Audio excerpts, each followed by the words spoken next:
What's up everyone, how are you all? Today we are back with another blazing Naruto story. What if Naruto found a scroll that summoned Kunoichi who desired him? If you enjoy then please like, share and do comments. It was nighttime when the young shinobi in training jumped down in the forest. He was wearing a bright orange jumpsuit, a set of green goggles, and had a scroll his size in his back. One of the unusual things about him was his sun-kissed blonde hair, ocean blue eyes, and 3 whisker marks on each cheek. That was close, said Uzumaki Naruto as he sat and unfurled the scroll.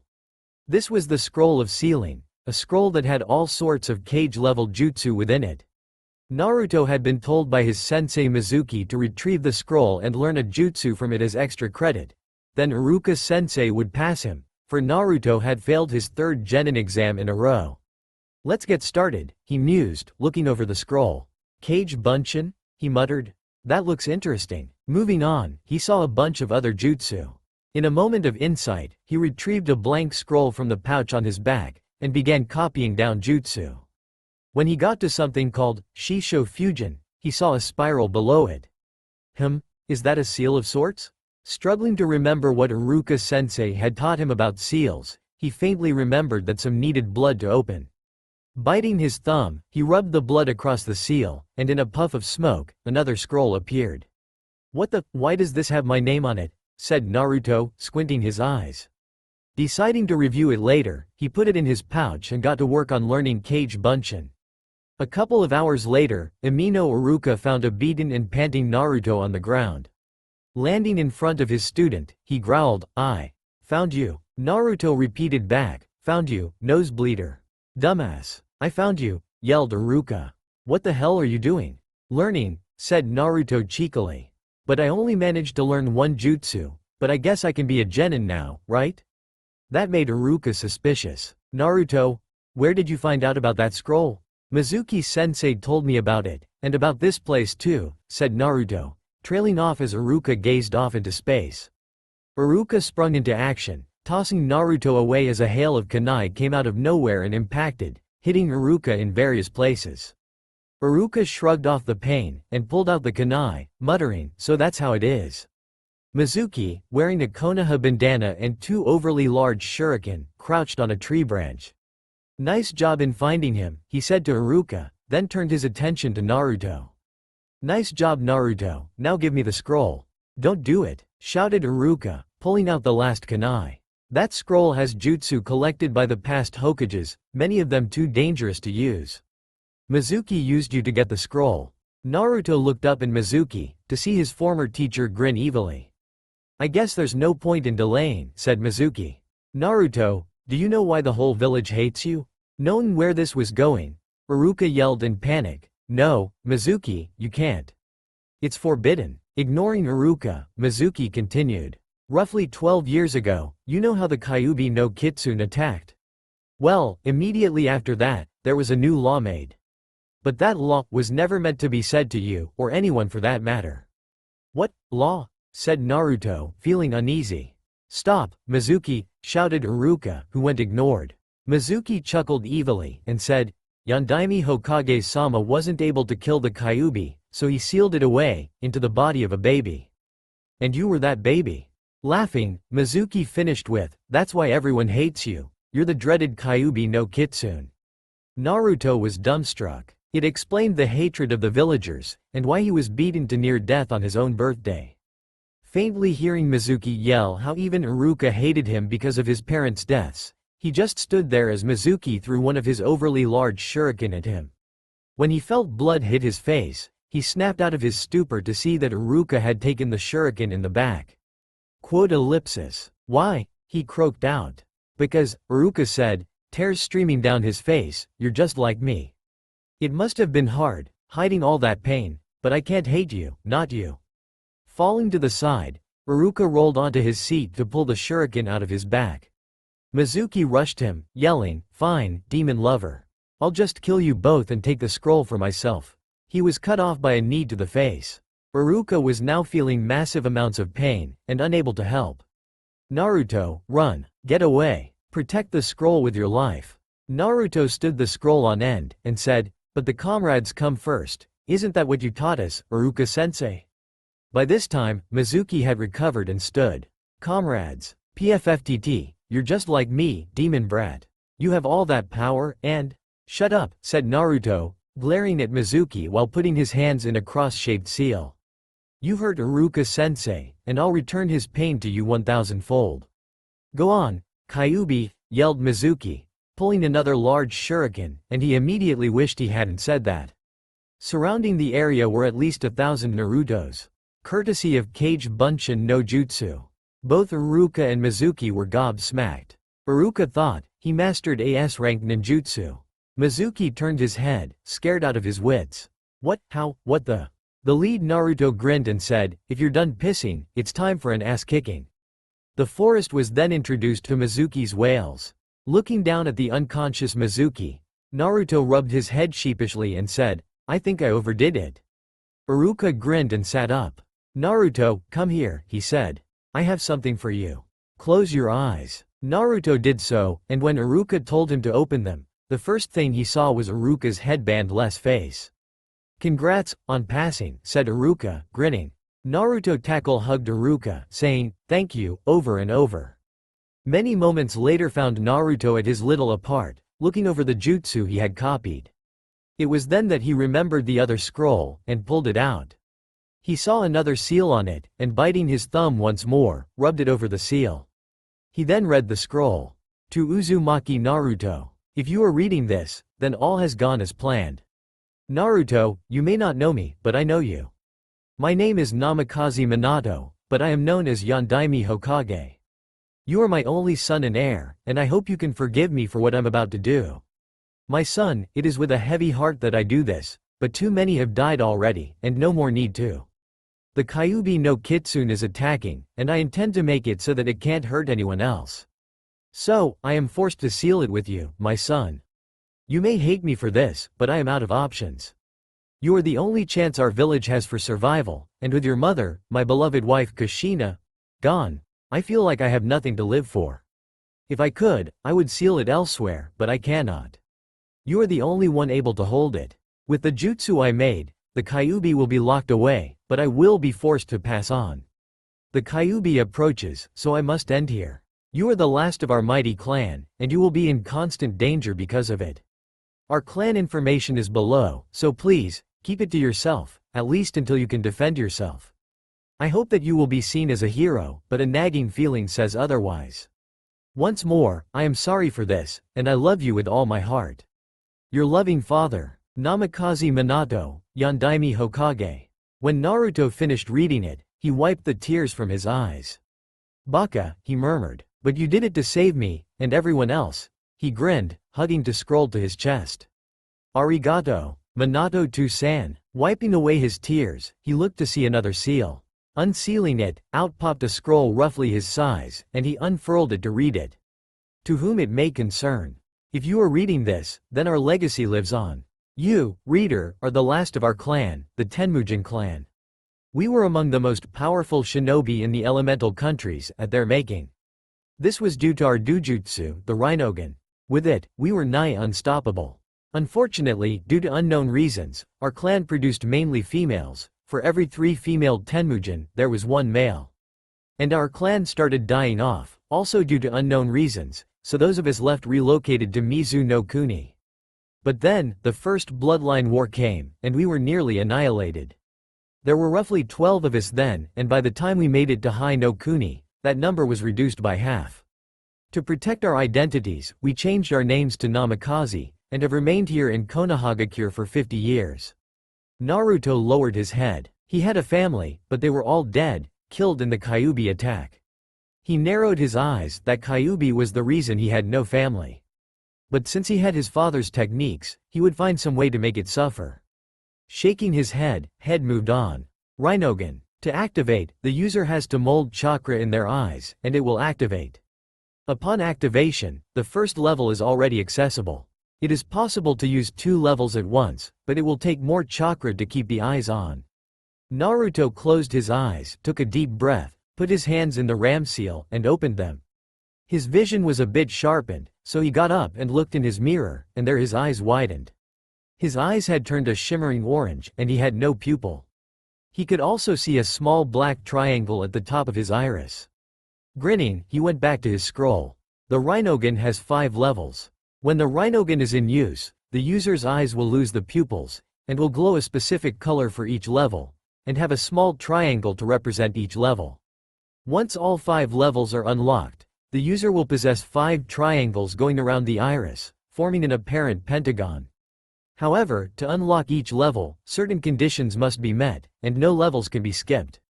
When the user wants to use a specific level, they must say, Rinnegan no Tomo.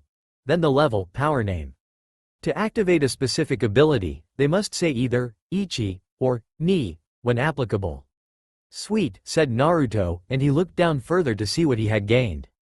Tomo 1 Kanchi, Perception. Level 1 allows the user to see all details, to the point of being able to duplicate anything being done before them.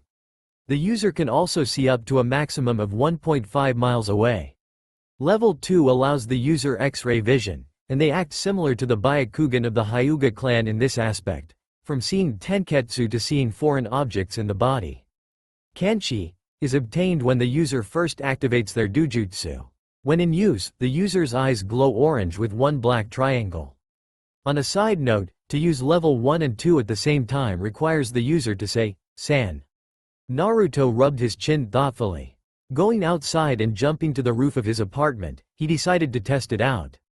Looking towards the Hokage monument, he said, Rinnegan no Tomo. Kanchi ni. Immediately, he could see the monument close up, and he could see each of the cage's faces in clear detail. Grinning, he jumped down, and went back inside. He went back to the scroll to see what was next. Tomo 2 Kinetsu, Heat. Level 1 allows the user to see any heat given off, from fire to body heat. Level 2 allows the user to see any chakra, from residue to being produced. Kinetsu is obtained when the user has increased their natural eyesight by at least 50. When in use, the user's eyes glow yellow with 2 black triangles. Damn, how am I supposed to do that, he said. Thinking, he then decided to go see the Hokage later on. Sandame looked wearily at Naruto's profile. His picture showed him with red face paint around his eyes, a red line going from his lower lip to his chin, and from the bottom of his eyes to his ears. Well, it could have been worse, he thought to himself. I'm still trying to figure out why you did that, he said to Naruto. Naruto grinned and said, it's a surprise, and I wanted to make at least look decent. This is going in the shinobi records. And you're supposed to be wearing your Hite 8. I know, said Naruto, but he trailed off hearing the door creak. Suddenly, a small child with a cap and a ridiculously long scarf ran in yelling, Oji-san, fight me. Then he tripped over the scarf and fell on his face. Sitting up quickly, he said, all right, who tripped me? Into the room came a man with black glasses, a bandana, and wearing all black. He glared at Naruto and then said, honorable grandson, are you all right? No one said a trap. Who is this kid? Thought Naruto, as the kid's gaze centered on him. You tripped me, said the kid, rushing Naruto. Naruto picked him up by the front of his shirt and shot back. You tripped on your own clothes, you idiot. Hey, said Ebisu, the man in black.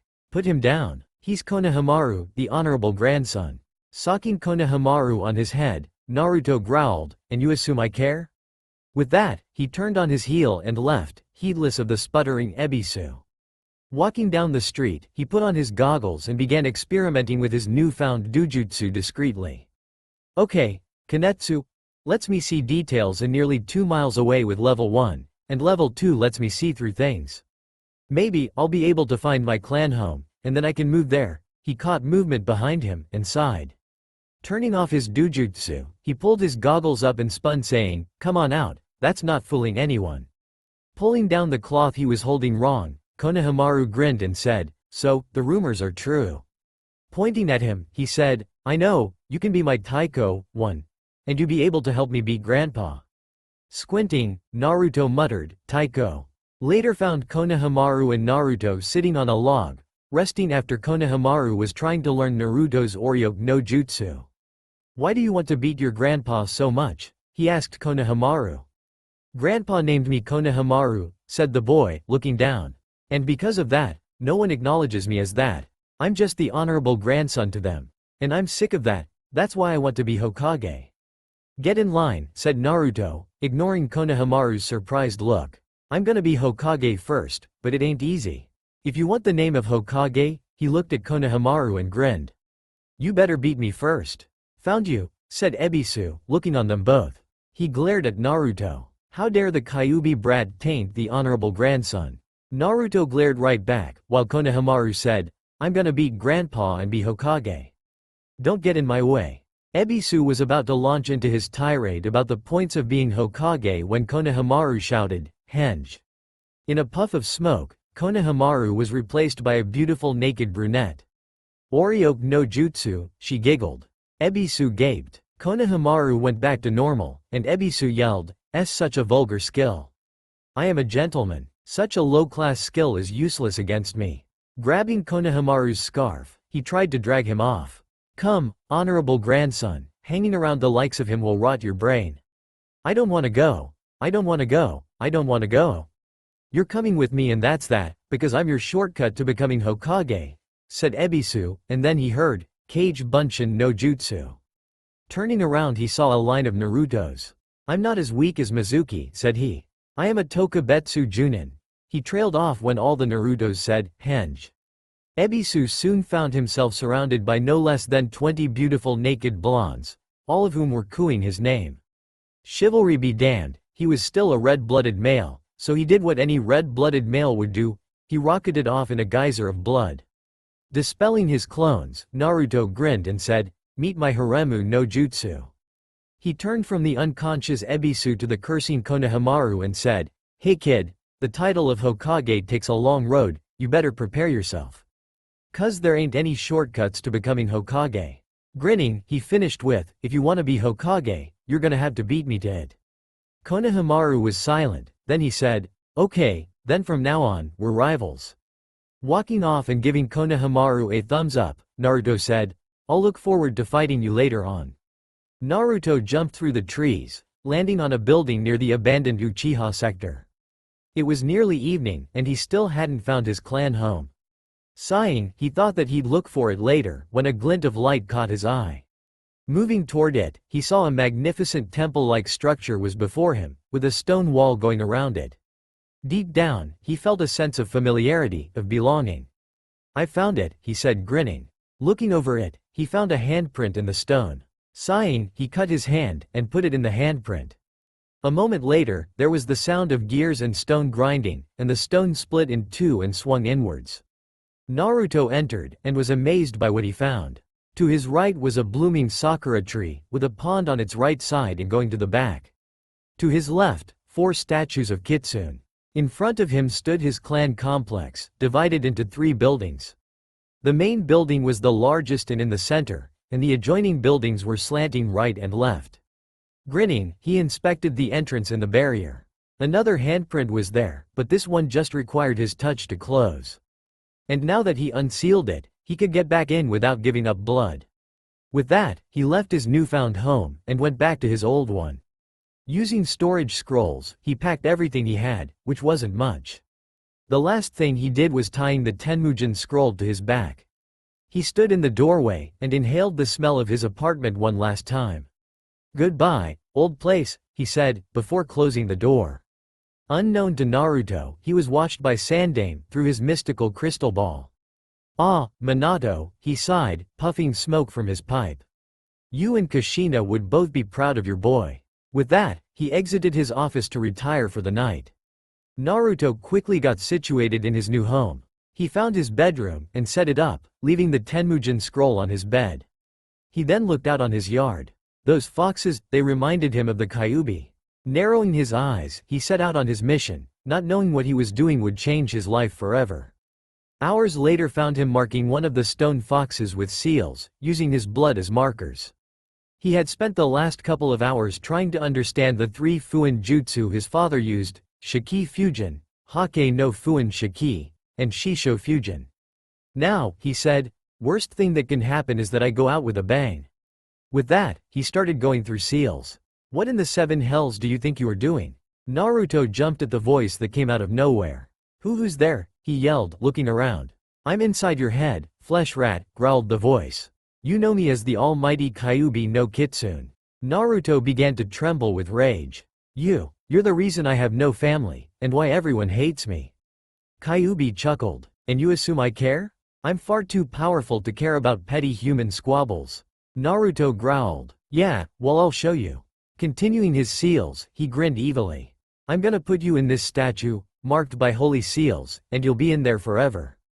Kyuubi laughed. Little fool, if you release the seal, I'll be free, and you will die. Went Naruto. And he did the one thing that decided his future. He messed up a seal. Immediately, the seals on the stone fox began to glow, and Naruto felt a searing pain in his stomach. Crouching and crying out, he faintly heard horrible laughter, then, no, no, no. Then the stone fox exploded, and he was thrown backwards, and blissful blackness overtook him. Naruto's mindscape. When Naruto opened his eyes, he saw pipes above him. Did I die? He asked aloud. He looked around, and he saw a steel door knocked off its hinges. Creeping over to it, he peeped in. He could see a large brass cage with a food that had the kanji for seal. But the cage was misshapen, and he could see a lake of red beyond it. No Kyuubi, though. Suddenly, he felt a bit woozy. Sitting down, he muttered, "Not again," before falling backwards and passing out. When he came to, the sun was shining. Sitting up, he groaned as he rubbed his head. He then noticed that things came into sharper focus, and he could smell the sakura tree. Looking at the stone fox, he saw that it had been blown to pieces. Standing shakily, he went inside, and made his way to his room. His scroll was still open, but something else had appeared. Rubbing his eyes and looking down, he shouted, "Yata." He had gained the second tomo, Kanetsu. Now he had instructions for the third tomo. Tomo 3 Kanmei, Confusion. Allows the user to disorient anyone hit. To send a burst of this power, from the eyes, the user has to say, Ranzatsu. Kanmei is obtained when the user has sharpened their mind, usually by knowledge acquired from Kage Bunshin. When in use, the user's eyes glow white with 3 black triangles. Naruto grinned. It's a good thing that I learned Kage Bunshin. Then, he trailed off looking at his clock. Kuso. He cursed, I'm gonna be late. He looked down, he couldn't go as is, his orange jumpsuit was shredded. Frantically, he went through his stuff, then opened his closet. What he saw inside made him grin foxily. Haruno Sakura and Yamanaka Ino, 2 rival Kunoichi for a certain heir's affections, reached the classroom at the same time. Cha, take that, Ino pig, said Sakura panting. No, I won, retorted Ino. Glaring, both of them made their way toward their object of affection. Uchiha Sasuke, the object of affection and sympathy for the whole village, brooded while ignoring the looks his fangirls sent him. He was the sole survivor of the Uchiha clan, which had been massacred by one of their own when he was little. Since then, he had been seen as the dark and mysterious type. Right now, he just wanted this done and over with. The door flew open, and in walked Naruto. Everyone there was surprised to see him, but that's not what rendered them speechless. Naruto came in wearing a navy blue jumpsuit, with the coat open revealing an ash-gray netted shirt, with a strange pattern on the stomach, a red spiral surrounded by 5 triangles. On the shoulders of the jacket were ash-gray patches with the kanji for wind in black. Add that it seemed he had grown an inch overnight, and he gained a lithe set of muscles, and you had a whole lot of potential. But what stood out the most was the scroll that he tied to his back, the Tenmujin scroll. The first to recover was on Hyuga Hinata, who had harbored a deep affection, love, for Naruto. She blushed deeply, her eyes rolled up, and she fainted. Naruto was snickering at the gaping new genin, and then he noticed an enticing smell. Where's that coming from? He thought to himself, then was brought out of his thoughts by someone asking. What the hell are you doing here, Naruto? This is for graduates only. Pointing at his Hite 8, he grinned and said, need I say more? With that, he made his way up to a seat, but that smell came back. Smells like honey, he thought, and decided to follow his nose. Eventually, he came to Hinata. Hinata-chan, he said, poking her gently. You okay? Hinata's eyes fluttered and she opened to see Naruto mere inches from her face. She reddened and tried her best not to faint. Hi, Naruto-kun. Naruto nodded and sat one seat down, next to Sasuke. He then smelled dog, and rolled his eyes. What, Kiba? Inuzuka Kiba glared down at Naruto, while his pet and partner Akamaru whimpered and tried to get his master to avoid Naruto. What's with the new look, Dobi? And that giant scroll? Quote. Sasuke wanted to know that as well, but he was too proud to ask. Naruto grinned. The winds of change blew last night, and the scroll is my clan scroll. That caused a number of people to think. A clan? But Naruto was an orphan. Their thoughts were interrupted by Iruka, who came in. Well, now that everyone's here, we can get started. Pulling out a clipboard, he faced the students. Starting today, you are all genin. But the hard part has just started. You'll be assigned to 3-man teams, and each team will have one Junin sensei. The teams are balanced like so, the best in class, the worst in class, and one to balance them out. When you're assigned certain duties to the village, you'll follow your Junin sensei's instructions. PFT, thought Sasuke. 3-man teams. More people to get in my way. I think I'd rather be with Sakura-chan, thought Naruto, his arm supporting his scroll. Then, anyone else, except for Sasuke and Kiba. Team 7, Uzumaki Naruto, Haruno Sakura. In that order, Yata. Damn, and Uchiha Sasuke. Damn, Yata. Naruto didn't bother raising a stink about Sasuke, so he just decided to bear it. Team 8, Inuzuka Kiba, Hyuga Hinata, and Aburame Shino. Naruto felt somewhat sorry for Hinata, so he turned and gave her a thumbs up to help her confidence. She blushed and looked in her lap. There's that smell again, he thought. Why is there a honey smell coming from Hinata? We all know the rest of the teams. Naruto looked out the door for the 10th time. Where is that guy? He said aloud. Naruto, stay still. He'll get here when he gets here, said Sakura. She had been feeling funny for the past hour. She felt somewhat heated. She blamed it on the summer heat. Well, since he's late, said Naruto, placing an eraser on the doorframe. Naruto? What? He shrugged at Sakura. If he's a Junin, then he should be able to avoid it. Right after he said that, the door opened, and the eraser fell on the head of a silver-haired mask-wearing Junin with his Hite 8 going over his left eye. Speak of the devil, said Naruto, squinting. He smells like dog, too. This guy is supposed to teach us? Thought Sasuke. Said the Junin, rubbing his masked chin. My first impression is, you're a bunch of idiots. Afterwards, all 4 met on the roof. Okay, said the Junin, let's do some introductions. You know, likes, dislikes, those things. You first, said Naruto, holding his scroll in one arm. We don't know anything about you. Oh, me? I'm Hitaki Kakashi. I have no desire to tell you guys my likes and dislikes. I have lots of hobbies. Dreams for the future. All we learned, began Naruto. Was his name. Finished Sakura. All right, said Kakashi, pointing at Naruto. You first, scroll boy. Squinting his eyes and grinning, Naruto started. My name is Uzumaki Naruto. I like instant ramen and training.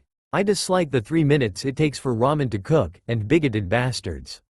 Also emos, can't forget those whiny little bastards. Dreams for the future, rebuild my clan and become Hokage. My hobbies are training, pranks, and gardening. Kakashi nodded, while inwardly thinking, I didn't know he had a clan. You next, duck ass. Sasuke glared at Kakashi and said, Uchiha Sasuke. I don't have a lot of likes, and I have plenty of dislikes. I don't use the word dream, but I have an ambition. To resurrect my clan and kill a certain man. An Avenger? Why am I not surprised? Thought Kakashi. You're up, Pinky. I'm Haruno Sakura. I like, she looked over at Sasuke and giggled. I dislike, she was tempted to say, Naruto, but the heat returned, and her voice caught. So, instead she said, Ino pig. Dreams for the future? She looked off into space and giggled. My hobby. Enough, said Kakashi, holding up a hand. Okay, we'll start our duties tomorrow. Sweet, said Naruto. What kind? First, the 4 of us are gonna do survival training. But this isn't regular training. It'll be you 3 against me. Here he chuckled. But what? Asked Sakura. This test has a failure rate of 66. Anyone who fails gets sent back to the academy, said Kakashi, his visible eye in an upside U, indicating a smile. The 3 genin were gobsmacked, and Naruto was the first to recover. So, what was the point of graduating? That was a genin selection process, seeing who were the most desirable candidates for the rank of genin. Anyway, you'll be graded on the field. By the way, don't eat tomorrow morning, you'll throw up. Handing them papers, he said, the details are on the paper. Don't be late. With that, he poofed away. Naruto stood up and tied the scroll to his back. Well, see you two later, he said, before jumping down. Sakura was about to call him, but she restrained herself at the last moment. She then turned to Sasuke, but he was already going in the door. Later that night, Naruto sat in his room, going over what had happened the previous night. From what I figure, when the transfer ceiling backfired, it sent the Kyuubi somewhere, but left me with his chakra, and I've gained some enhanced senses. The only ones who could help me are Kiba's folks, but I don't think they like me much. Deciding not to brood on it, he went to bed. The last thought he had was, you would have thought that any other shinobi would have felt that chakra pulse. The following morning, he got the training grounds at the same time as Sakura and Sasuke. They ended up waiting 2 hours before Kakashi showed. You're late, Naruto and Sakura yelled. Ignoring them, Kakashi set a clock down on a wooden stump and said, this is set for noon. Here are 2 bells. Your task is to get them away from me. And only the winners get to eat lunch. Naruto, Sakura, and Sasuke all had the same thought. Lousy bastard. That's why he told us not to eat. Since there are 2 bells, that means one of you will definitely be tied to the stump. And that one will be sent back to the academy. The only you'll defeat me is if you come with the intent to kill. At the glares he was getting, Kakashi chuckled. You know, I'm beginning to like you guys. Then he got serious. All right, start. And just like that, the 3 genin were gone. Good, thought Kakashi. They've all hidden themselves well. He then saw Naruto still standing in front of him. Never mind. What is he doing? Thought Sakura, from her spot in the underbrush. Sasuke had the same thought from his vantage point in the trees. Fight me, said Naruto. Kakashi reached into his pouch and pulled an orange book with Come Come Paradise on the cover. Naruto blanched. Why do you have a book? Because I want to find out what happens next. But it won't matter in the long run. Naruto growled and rushed Kakashi, who dodged while reading. Lesson 1. Taijutsu, he mused. When Naruto delivered a roundhouse kick, Kakashi got behind and crouched with his hands in the tiger seal. Rule number 1. A shinobi is never caught from behind. With that, he thrust forward. Senin Garashi. Naruto rocketed into the air, screaming and holding his ass. That wasn't ninjutsu, thought an annoyed Sakura. That was just a super ass poke. Peefed, 2 morons, thought Sasuke. He was as surprised as the rest when Naruto disappeared in a puff of smoke. What was that jutsu? Ah, thought Kakashi. Kage Bunshin. He must have done it when they separated. Looks like he's not a total idiot after all. Elsewhere, Naruto watched as his clone disappeared, and sighed in relief. To think that could have been me. Involuntarily, he shuddered. Why do I feel violated and scarred for life, all of a sudden? In the meantime, Sasuke caught Kakashi off guard and threw a combination of kunai and shuriken. Kakashi took them in the side, and then disappeared in the puff of smoke. When the smoke cleared, there was a log in his place. Damn, swore Sasuke, as he leapt backwards through the trees. Kawarimi no jutsu, now he knows where I am. Bastard used a trap, and I fell for it. He was unaware of an eye peeping through a gap in the bushes. Heh, silly little genin. Now to screw with them. In the meantime, Sakura had been making as little noise as possible as she leapt through the bushes. Sasuke-kun? Naruto-kun? Where are you? Could sensei already have? No, not Sasuke-kun. He wouldn't let that happen, neither would Naruto-kun. She was thrown out of her thoughts by the sight of Kakashi through a gap of trees. Phew, he didn't notice me, she thought. Sakura? Sakura spun around to see Kakashi inches away look her in the eye, and then disappear in a swirl of leaves. The leaves spun every, and she felt herself grow sleepy. She shook her head, saying, what was that? Where's sensei? Sakura? That was a different voice, a voice she was waiting to hear. Sasuke-kun, she said in glee, turning around. Sasuke was covered in kunai and shuriken, and bleeding heavily from a severed arm. Help me, he gasped. Sakura went pale, and shivered, and then another voice came out.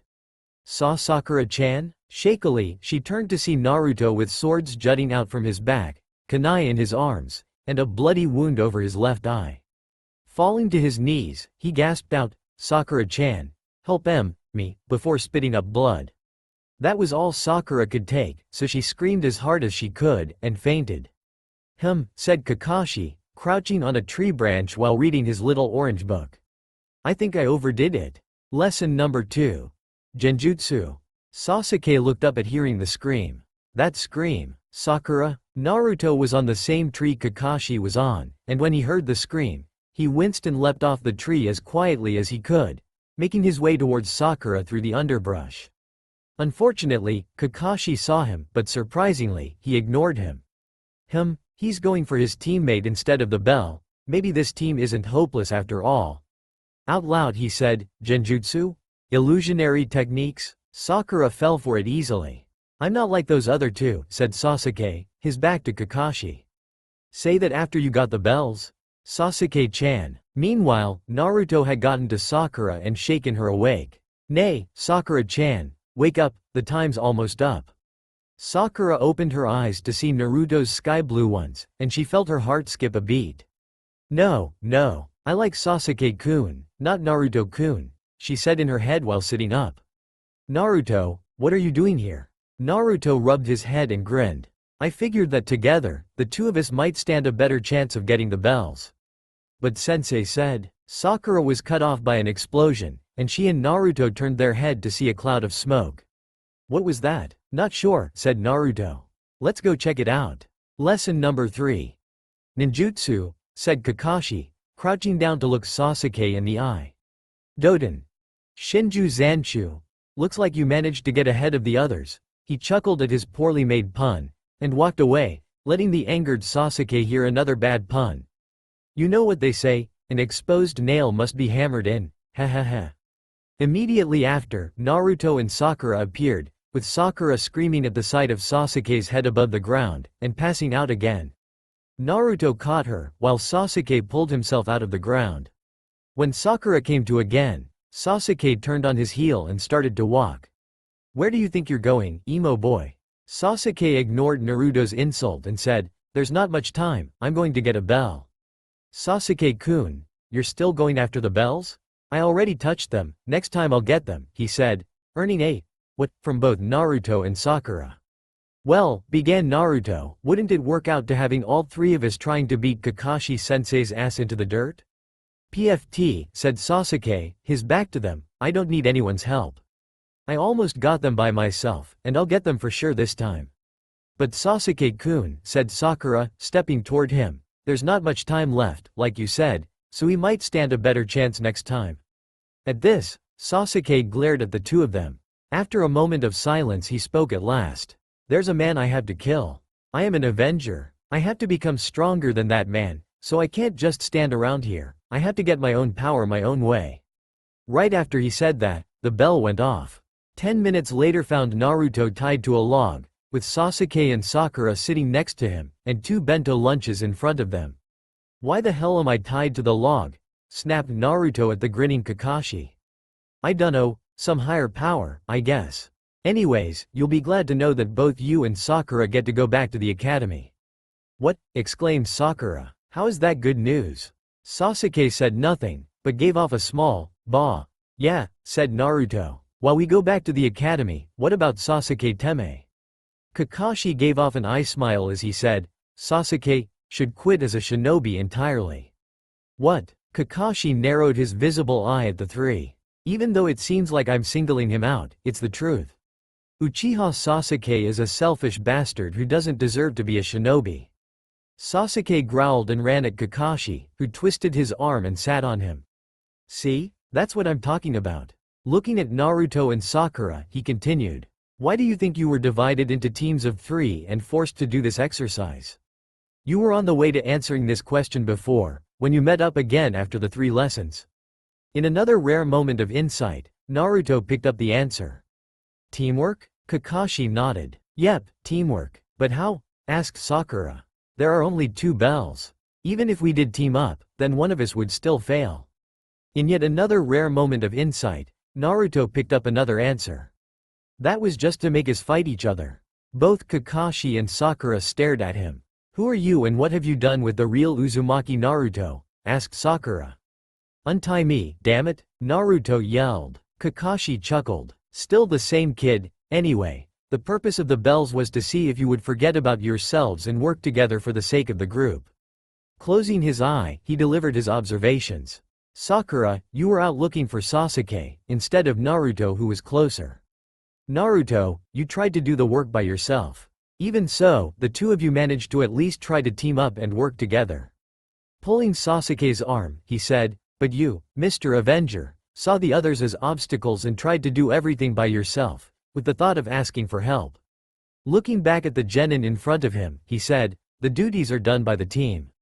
Of course, individual skills are valuable to a shinobi, but so is the value of teamwork. Individuals going off half-cocked can get you and your comrades in a dangerous situation. For example, Kakashi whipped out a kunai and put it to Sasuke's neck. Sakura, kill Naruto, or Sasuke dies. At their alarmed looks, he put the kunai away and stood up, allowing Sasuke to stand.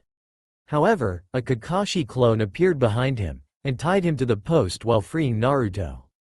After the Kakashi clone disappeared, the real Kakashi said, if a hostage is taken, you'll have to make difficult choices. You'll be risking your lives on your duties to this village. Walking over to a certain stone, Kakashi gazed at it impassively. See this stone? The names on this stone are people recognized by this village as heroes. But they're not regular heroes. They died doing their duty. Even my best friend's name is here, on this memorial stone. Facing them, Kakashi narrowed his visible eye. You guys get one more chance. After lunch, you can try and get the bells, but it'll be tougher this time around. Also, if you want to challenge me, you'd better eat, but don't give any to Sasuke. He's gotta learn to share before he gets himself into serious trouble. Here, I am the law, got it? With that, he vanished. Right after that, Naruto handed his food over to the tied Sasuke.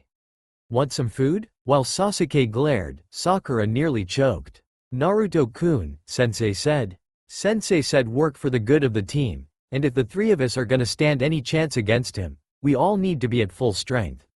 Sakura nodded her head slowly, then offered her own food to Sasuke. Suddenly, an explosion went off in front of them. Through the wind and smoke, the three genin heard Kakashi yell, "What the fuck did I just say?" His voice sounded like the one of an angry god, and he looked the part as well. Just for that, you all, suddenly, he appeared before them, his visible eye, smiling.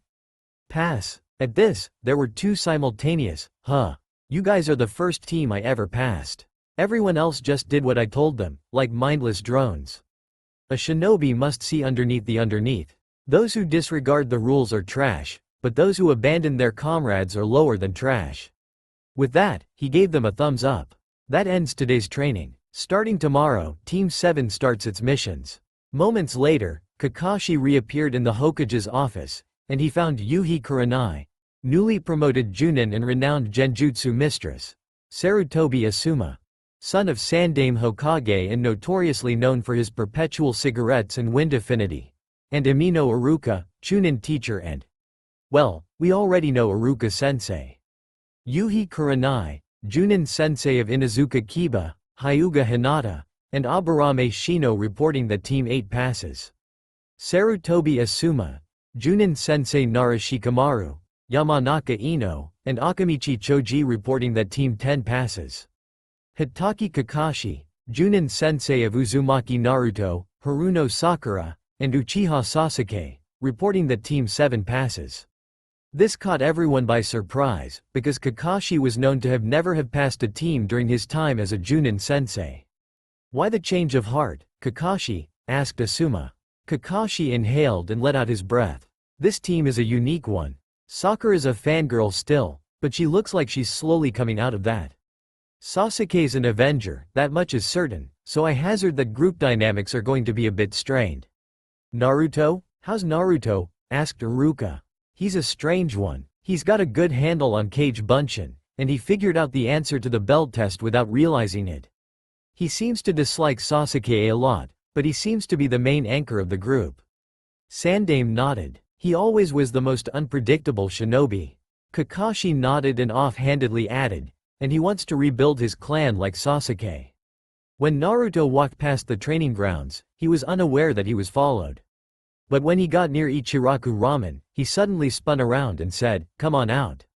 I know you're there." From behind a lamppost appeared Hyuga Hinata, her cheeks stained red. From being caught or something else, he didn't know. Oh, oheo, Hinata-chan. She waved shyly, stuttering, oh oheo en Naruto-kun. Naruto scratched his head and thought to himself, why does she act like this around me? And why in the hell does she smell like honey again? Nay, Hinata-chan, what's the matter? Do you need some help? Hinata shook her head and cursed herself for her weakness. She had been thinking about him earlier, but her thoughts had escalated from their usual PG goodness to pretty much X-rated raunchiness. Breathing deeply, she stepped closer and asked, how did you do on your team?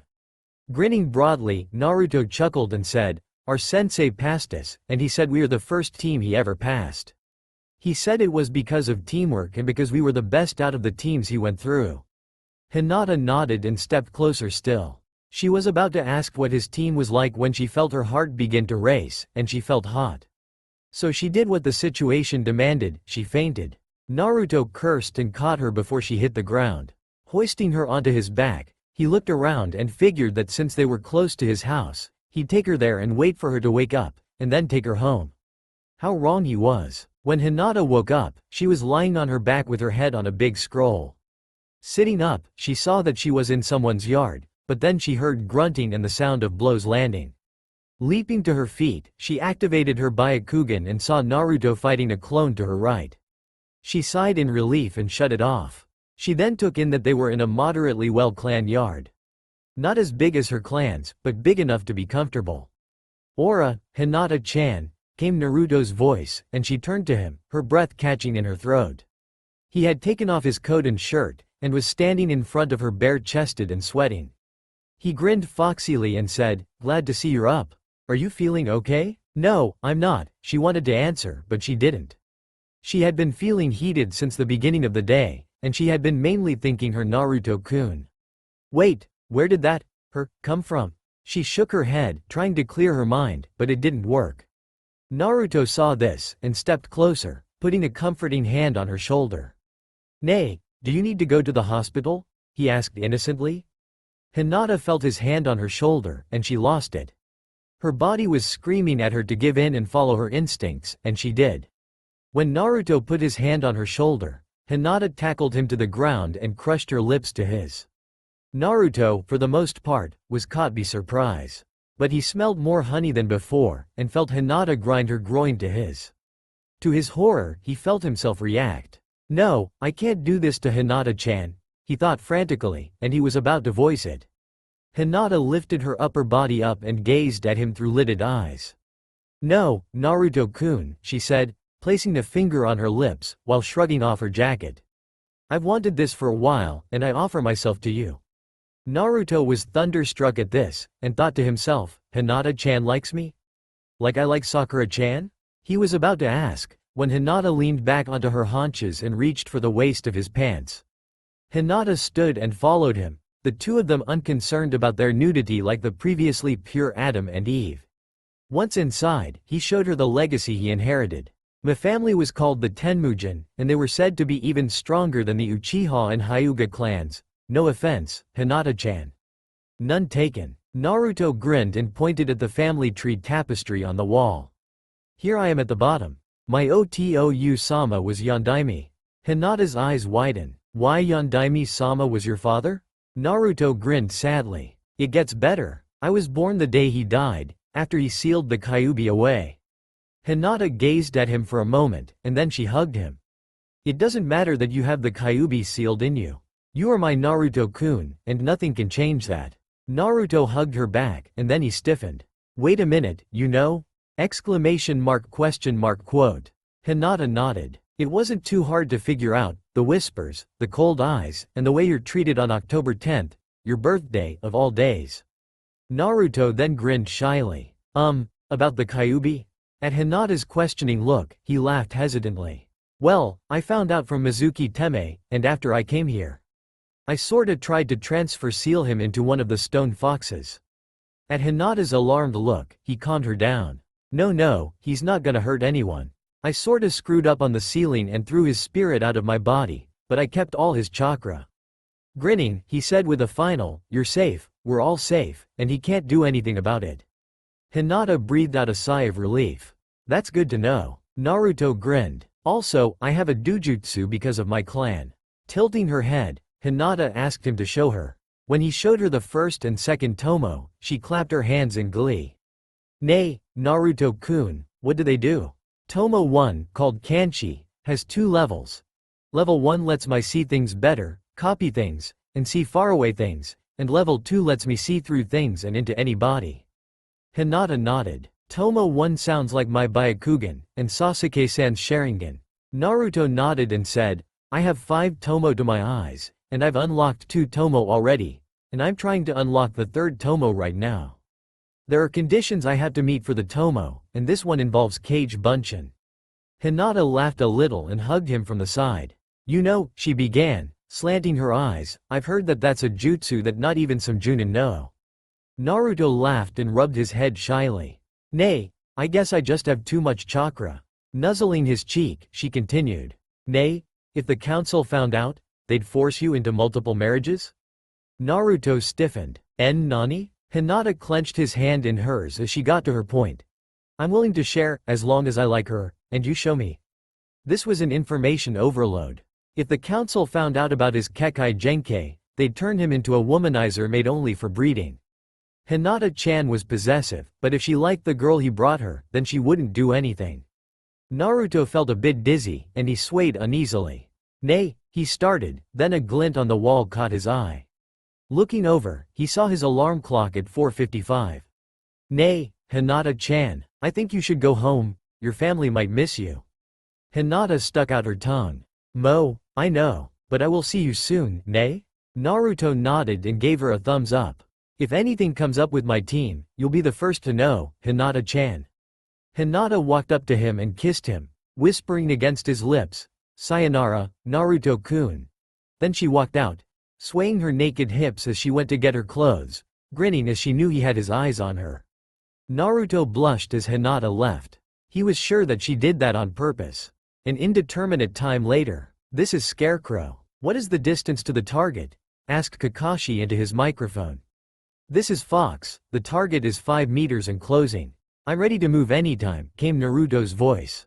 This is Darkfire, I'm ready to move, came Sasuke's voice. Cherry Blossom here, I'm ready too, came Sakura's voice. Okay, go, said Kakashi. In the forest, the 3 genin leapt into action as their mission objective came into view. Naruto leapt into action and grabbed the target, a brown cat. Ribbon on the left ear, is it Tora? Said Kakashi in Sasuke's ear. Yeah, he answered, as Naruto lifted Tora onto his shoulder and cradled him there. Alright, mission complete, return to base, came Kakashi's voice. Tora found himself being hugged to death by his owner, the fire daimyo's wife. Nya, help me, he thought in vain. Poor cat, thought Sakura, doing her best to avoid looking at Naruto. After the woman paid and left, Sandame looked at his pad and said, Alright, Team 7, your next missions are babysitting an elder's grandchildren, shopping in the neighboring village, and helping with the potato digging. Tora, and getting the fire lady's cat, he added, hearing the woman scream. Number. Iruka, Sandame, Sakura, Sasuke, and Kakashi glanced at Naruto. What? Naruto crossed his arms and squinted his eyes. No more D-rank missions. We can do much better than these crappy-ass D-ranks. The members of Team 7 had their own thoughts on this. He's got a point, thought Sasuke. That is true, but that still doesn't make Naruto-kun any less annoying, thought Sakura. I'm surprised he didn't bring this up last time, thought Kakashi. Baka, you're still just a rookie, yelled Iruka, standing up. Everyone starts off with the little missions and work their way up. We've done 25 D-rank mission, said Naruto, glaring through one eye. I'm pretty sure that's enough for 2 C ranks. I mean, you had to have chased that cat a couple of times, too. Thinking back, Iruka and Sandame paled at that statement. Animals aside, they had to do the exact same thing. Sandame casually shoved the D-rank mission scroll he had into a bin, and lifted up a different one. Oh look, a C-rank mission for you, he said nonchalantly. This one calls for a certain individual's protection. Cool, said Naruto, his teammates and sensei stunned. Who is it? A princess? A daimyo? As if on cue, the door opened, and in came an elderly man with a bottle of sake.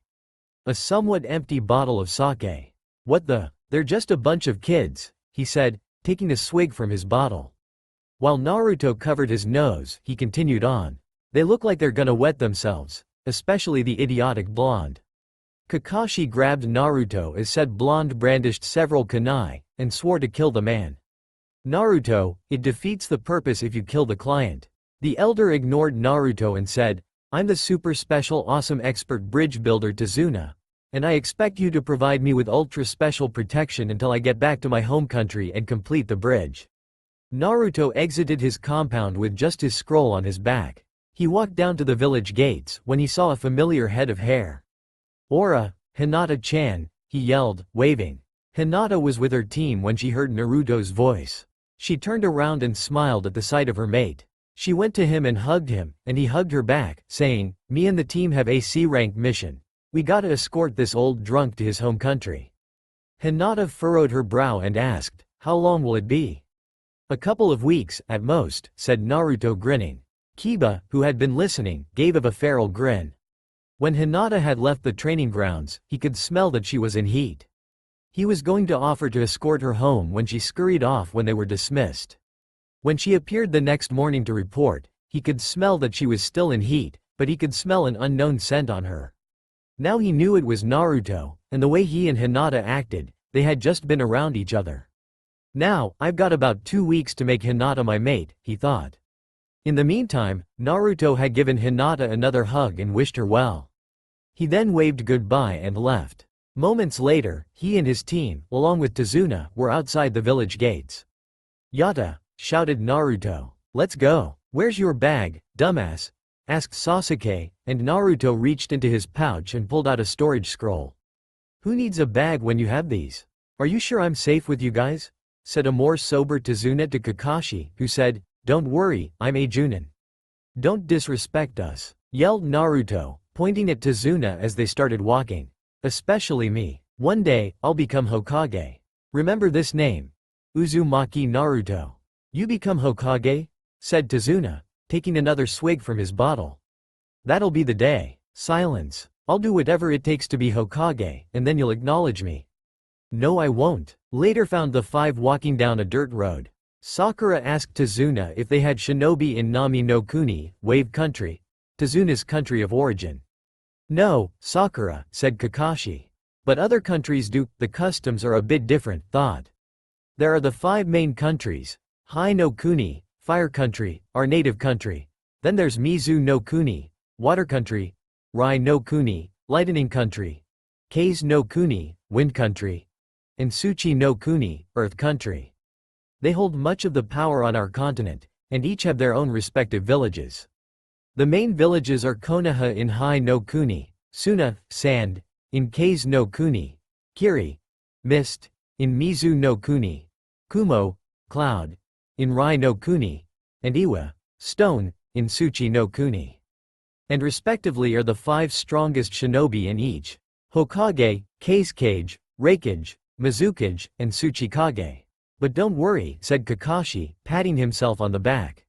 Since we're doing a C-rank mission, it's unlikely we'll run into foreign shinobi. Maybe a couple of bandits, but that's it. The genin nodded and the 5 kept walking, past a puddle of water. Naruto rubbed his head, thinking about how hot it was when something hit him. This hot, and a puddle was on the ground, and it hadn't rained for a while. Sasuke noticed that Naruto had stopped and smirked. Lose your nerve, Dobi? Grinning, Naruto said, nope, just wondering what a puddle's doing here in the middle of a hot summer day. Before anyone could react, the puddle had turned into 2 identical shinobi. Both had oxygen masks, clawed gauntlets that were connected by a spiked chain, and kirigakure, hidden mist, hite-8 that were horned. Both sprung into action and wrapped the chain around Kakashi and Naruto. 2 little piggies, said the one with the 2 horns on his hite-8, and the 2 pulled on the chain, shredding Naruto and Kakashi. Naruto-kun, Kakashi-sensei, screamed Sakura as the remains of the 2 fell to the ground. And she heard a voice in her ear whisper, 3 little piggies.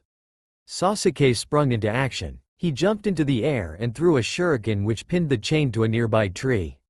The 2 Kirin occupied with their chain, he kicked them both in the face. They let the chain loose from their gauntlets and separated, the double-horned one going after Sasuke, and the single-horned one went at Sakura and Tazuna. Sakura pulled out a kunai and said, "Get behind me," while standing in front of Tazuna. The two Kiri nin were stopped in their tracks by Kakashi and Naruto. Kakashi clotheslined the single-horned nin, while Naruto kicked the double-horned one in the face. "Bah, show off," thought Sasuke, glaring at the grinning Naruto who was still kicking the unconscious Kiri nin, while Sakura rejoiced at the sight of her Naruto-kun. Wait, her Naruto-kun?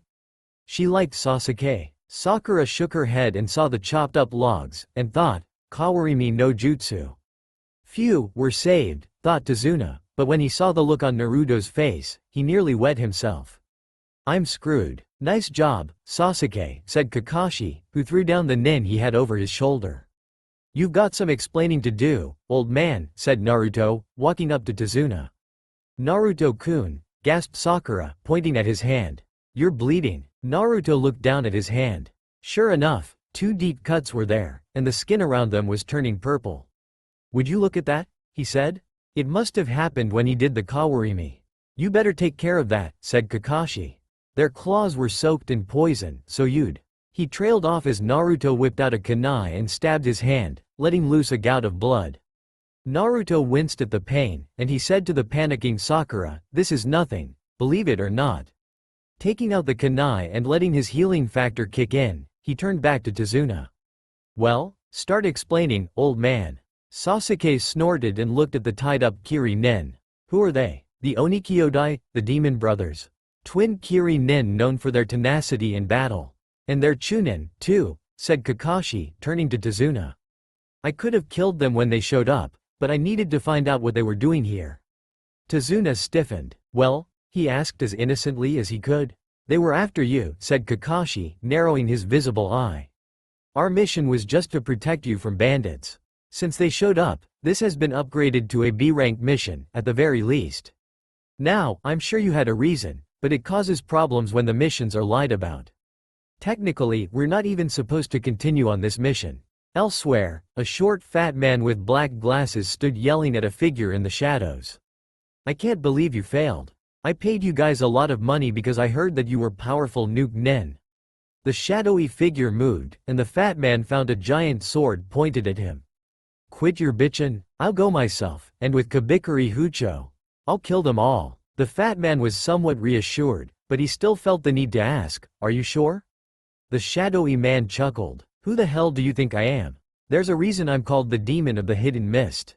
Kakashi, said Tazuna, I have a confession to make. When Kakashi motioned for him to continue, Tazuna said, you're right, this is most likely out of your duties.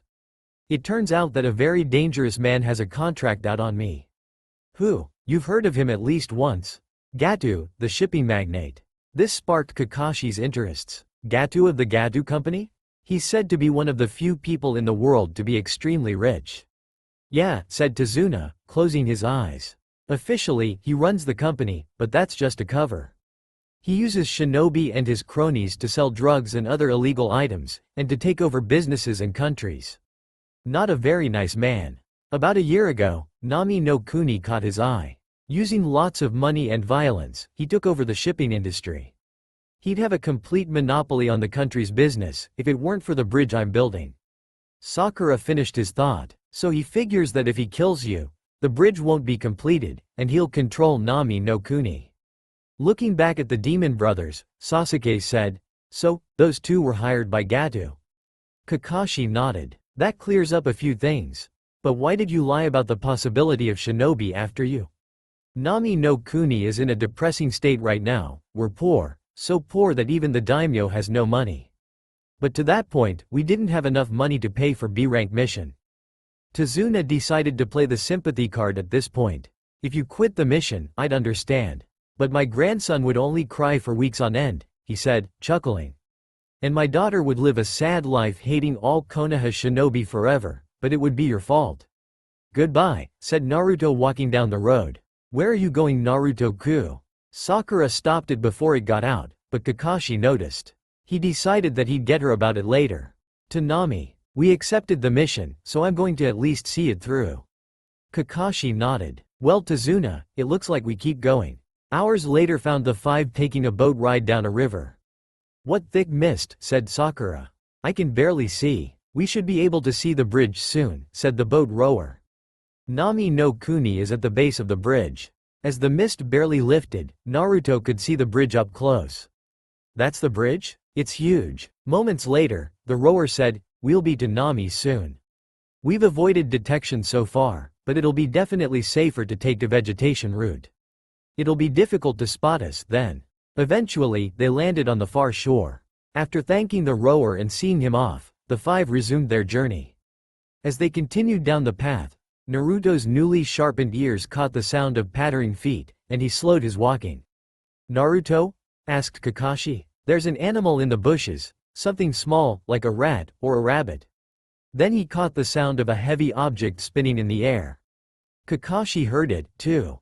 Everyone down, he shouted, and as they dropped to the ground, a freakishly huge sword came out of nowhere and embedded itself in a tree. With a swish, a man appeared on the hilt. He was wearing matching BDU arm warmers and leg warmers, striped baggy pants, bandages over his mouth and neck, and a slanted hidden mist Hite 8. He's looking at us, thought Sakura, and she heard Kakashi chuckle. Well, if it isn't the Kirigakure Nuke Nin Momochi Zabuza. With that, he put his hand up to his slanted Hite 8. Zabuza spoke at last. It's a pleasure, Sharingan no Kakashi. Sorry, but, the old geezer is mine. Sasuke was shocked that Kakashi was referred to, Sharingan no Kakashi, but he heard Kakashi say to protect Tazuna. Then he saw what was under the Hite 8 that Kakashi had slanted. A scarred eye that held the Sharingan. You honor me, said Zabuza. I've always wanted to take on one with the Sharingan, that eye that can read and defeat the three styles, and copy any jutsu the user sees. When I was part of Kirigakure's assassin squad, you were in the bingo book. The man who had copied over 1,000 jutsu.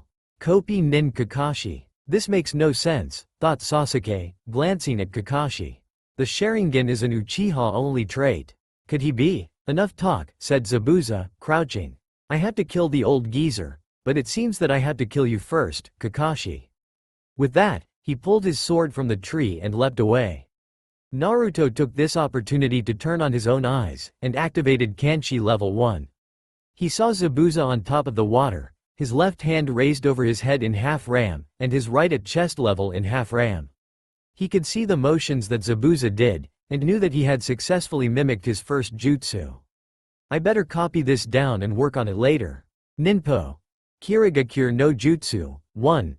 And Zabuza faded into the mist. Damn, said Kakashi. He'll come after me first. As a former Kiri nin, Zabuza is exceptionally skilled in silent killing. You guys, be on your guard. Zabuza could kill you like a small dog. You wouldn't notice until you're looking at your own mutilated body. And I can't use the Sharingan as well as I should. The mist is get thicker, yelled Naruto. And then, they heard Zabuza's warped voice. Liver, lungs, spine, clavicle vein, neck vein, brain, kidneys, heart? 8 choices. Now which should I attack? Then the group felt it. It was like an enormous weight was pressing down on them, like walking into a den of ravenous lions. Sasuke, who had shown no emotion fighting the demon brothers, now visibly shivered. What an incredible ki. It's like, I'll be killed if I make a wrong move. This is enough to drive a person insane. Is this the intensity of a Junin? I can't take it. I'd almost rather die and get it over with. He was drawn out of his fear by Kakashi's voice. Sasuke, don't worry, I'll protect you guys even if it kills me. Now both his eyes smiling, he said, I don't let my comrades die. Not after you, Obito. We'll see about that, came Zabuza's voice, and he appeared in front of Tazuna and behind Sakura and Sasuke. Kakashi materialized behind the Kiri nin and stabbed him in the back with a kunai. The sound of dripping water reached their ears, and Zabuza dissolved into a puddle of water. He reappeared behind Kakashi and swung his sword, cutting Kakashi in two at the waist. Kakashi dissolved into water as well, which caught Zabuza by surprise. Mizu Bunshin. To think that he copied it in this mist. Don't move, said Kakashi, holding a kunai at Zabuza's neck. It's all over. Zabuza chuckled. Heh, it's over, you say? You just don't get it, do you? You can't beat me with your monkey see monkey do act. But you still amaze me. When you rabbled on about protecting your comrades, You had already copied my Mizu Bunshin no Jutsu. You had your clone say those words to attract my attention while you hid in the mist. Nice plan, but I'm not that easy, said Zabuza from behind Kakashi, while the one in front of him dissolved into water. He swiped with his overly large sword, and Kakashi ducked to avoid the weapon which embedded itself in the ground. Zabuza pivoted on the hilt to kick Kakashi in the chest, and sent the gray-haired Junin flying. Now, he thought, but he saw the small deadly objects around his feet. Makibishi, throwing spikes. Kakashi, who had landed in the water at this point, felt himself heavily waterlogged. Damn, he cursed, and Zabuza appeared behind him. Fool, said the bandaged Kiri Nin, and performing a set of seals, he imprisoned Kakashi in a ball of water. Double damn, thought Kakashi, as Zabuza began to gloat. You may have been using the water to escape, or you may not have, but at any rate, it was foolish. Now you're trapped in my inescapable special prison. It makes things tougher if you can move, you know. Putting his left hand into half ram, Zabuza glared at the genin and Tazuna. I'll save you for later, first, the little ones and the old geezer. In front of said targets, another Zabuza rose out of the water. Heh, wearing Hite 8 and acting like real shinobi, but you know what? A real shinobi is someone who has spent their life cheating death. Basically, once you guys are good enough to be listed in my book, I'll call you real shinobi. But now, the second Zabuza disappeared, and Naruto found himself kicked in the face, and his Hite 8 was torn from him. Naruto-kun, yelled Sakura, as the most recent object of her thoughts was sent flying backwards. Just a brat, muttered Zabuza, while Kakashi decided to abandon all pretense and save his team. Run, he yelled, ignoring any laws of physics. Take Tazuna-san and run. You have no chance of beating him. As long as he's got me, he won't move. And the Mizu Bunshin can't move far from the original. Never mind me, just get out of here. No, said Naruto, rising to his feet. Zabuza was really starting to annoy him. I've had my share of cheating death, and I'm not running away. With that, he charged at Zabuza, ignoring Sakura and Kakashi's cries for him to stop. Idiot, said Zabuza, and kicked him backwards again. Then he noticed that Naruto had gotten back his Hite 8. Hey, you eyebrowless BSDM junkie, put this in your book? Tying his Hite 8 to his forehead, he grinned.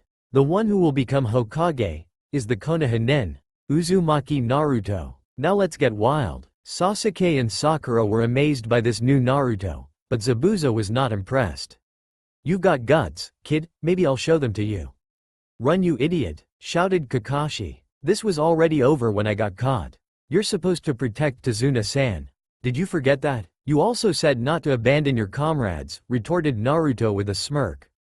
You ready, Sasuke? Yeah, said Sasuke with a smirk. For some reason, Zabuza began to laugh. Still playing shinobi, are you? You guys don't know anything. When I was your age, these hands were already red with spilt blood, he said, holding up his free hand. When he heard Kakashi mutter something, he chuckled. So you have heard of it? Long ago, the Hidden Mist Village was known as the Bloody Mist, because of the graduation exam. What makes it different than ours? Yelled Naruto to Zabuza. Zabuza chuckled and said, a battle royale, to the death. At their shocked looks, he added, friends who have trained and eaten at the same table with each other are forced to battle, until one of them loses their life. 10 years ago, said Kakashi, earning a glare from Zabuza, that exam was forced to change. This happened because the previous year, a lone boy, who wasn't even a genin, massacred the entire graduating class. That was the demon of the mist. Momochi Zabuza. Zabuza chuckled. You see, you have no chance against me. He trailed of and numerous Narutos came into existence. Kage Bunshin, he mused. A lot of them. As the Naruto clones piled onto Zabuza, the real Naruto reached into his pouch and opened a storage scroll. In a puff of smoke, the item within came out, and Naruto threw it at Sasuke, yelling for him to catch it. Sasuke caught it, and the item revealed itself to be Fuama Shuriken, Shadow Windmill. He tossed it at Zabuza, who said that it wouldn't work against him. But it swerved around the clone and headed toward the real one. You're aiming at the real me, but that's not enough, he yelled, catching it. He blanched when a second one appeared out of nowhere. A second one in the shadow, he thought, jumping over it. Kage Shuriken no Jutsu. A second one in the blind spot? Thought Sakura. and her eyes widened as she watched Zabuza jump over it. He dodged it. Zabuza chuckled, but he heard a telltale poof behind him. Turning his head, he saw Naruto in place of the shuriken. Naruto threw a kunai at Zabuza, but Zabuza saw that it was way off target. Then he saw the telltale orange tag connect to the hilt. Mother, Katsu! Yelled Naruto, putting his hands into the ram seal, and the Bakuretsu Fuuda, exploding tag, exploded next to Zabuza's face. The force of the explosion threw Zabuza backwards, and freed Kakashi from his watery prison. Zabuza shook his head to clear it. That little bastard had nearly burned him with that gamble. Damn brat! He yelled and rushed Naruto, who had fallen into the water. Naruto glared at him, and his shimmering orange eyes caused Zabuza to hesitate. Those eyes! That hesitation was enough for Kakashi to appear out of nowhere and block the sword with the metal on his gloves. As Sakura cheered on Kakashi's return, Kakashi congratulated Naruto and Sasuke for their teamwork. Nice plan, Naruto. You used Kage Bunshin as a diversion while you transformed into the second Fuuma Shuriken. Then you had Sasuke throw both, and transform when Zabuza thought you missed. But was that exploding tag really necessary? Yeah, how else would you have gotten out? Little bastard, thought Zabuza, while outwardly saying, hey, you distracted me and I slipped up. Kakashi wasn't about to let Zabuza go that easily. Wrong go, you were forced to release it. And just so you'll know, I don't fall for the same jutsu twice.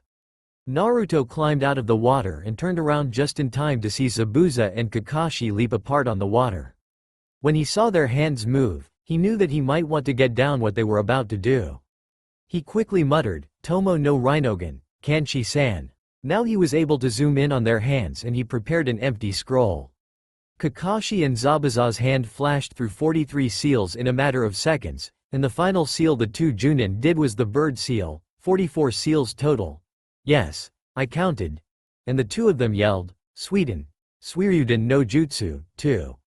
On either side, a dragon made of water rose up, and circled each other before Kakashi's dragon wrapped its jaws around the neck of Zabuza's dragon, causing both dragons to collapse in a torrent of water.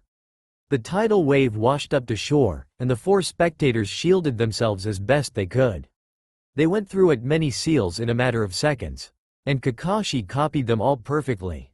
Through the corner of his eye he saw Naruto, and casting a glance over, he saw Naruto put away the scroll he had. Glaring, he looked at Naruto's eyes and saw that they were slightly glowing yellow.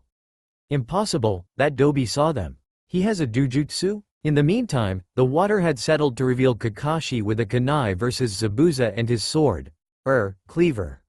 Strange, thought Zabuza. What's going on? Leaping away, he prepared to do a seal when he saw Kakashi make the same motion. On that note, he came to a horrible realization. My movements, he's completely reading them, finished Kakashi. What? Thought Zabuza. Did he read my mind? Glaring hatefully at Kakashi's soul Sharingan, he tried to do another seal, only to have Kakashi mimic it. Damn, he cursed in his head. That freaky eye is really pissing me off, right? Said Kakashi calmly. Zabuza was started to get angry, but he tried to keep a clear head. Hey, all you're doing is copying me.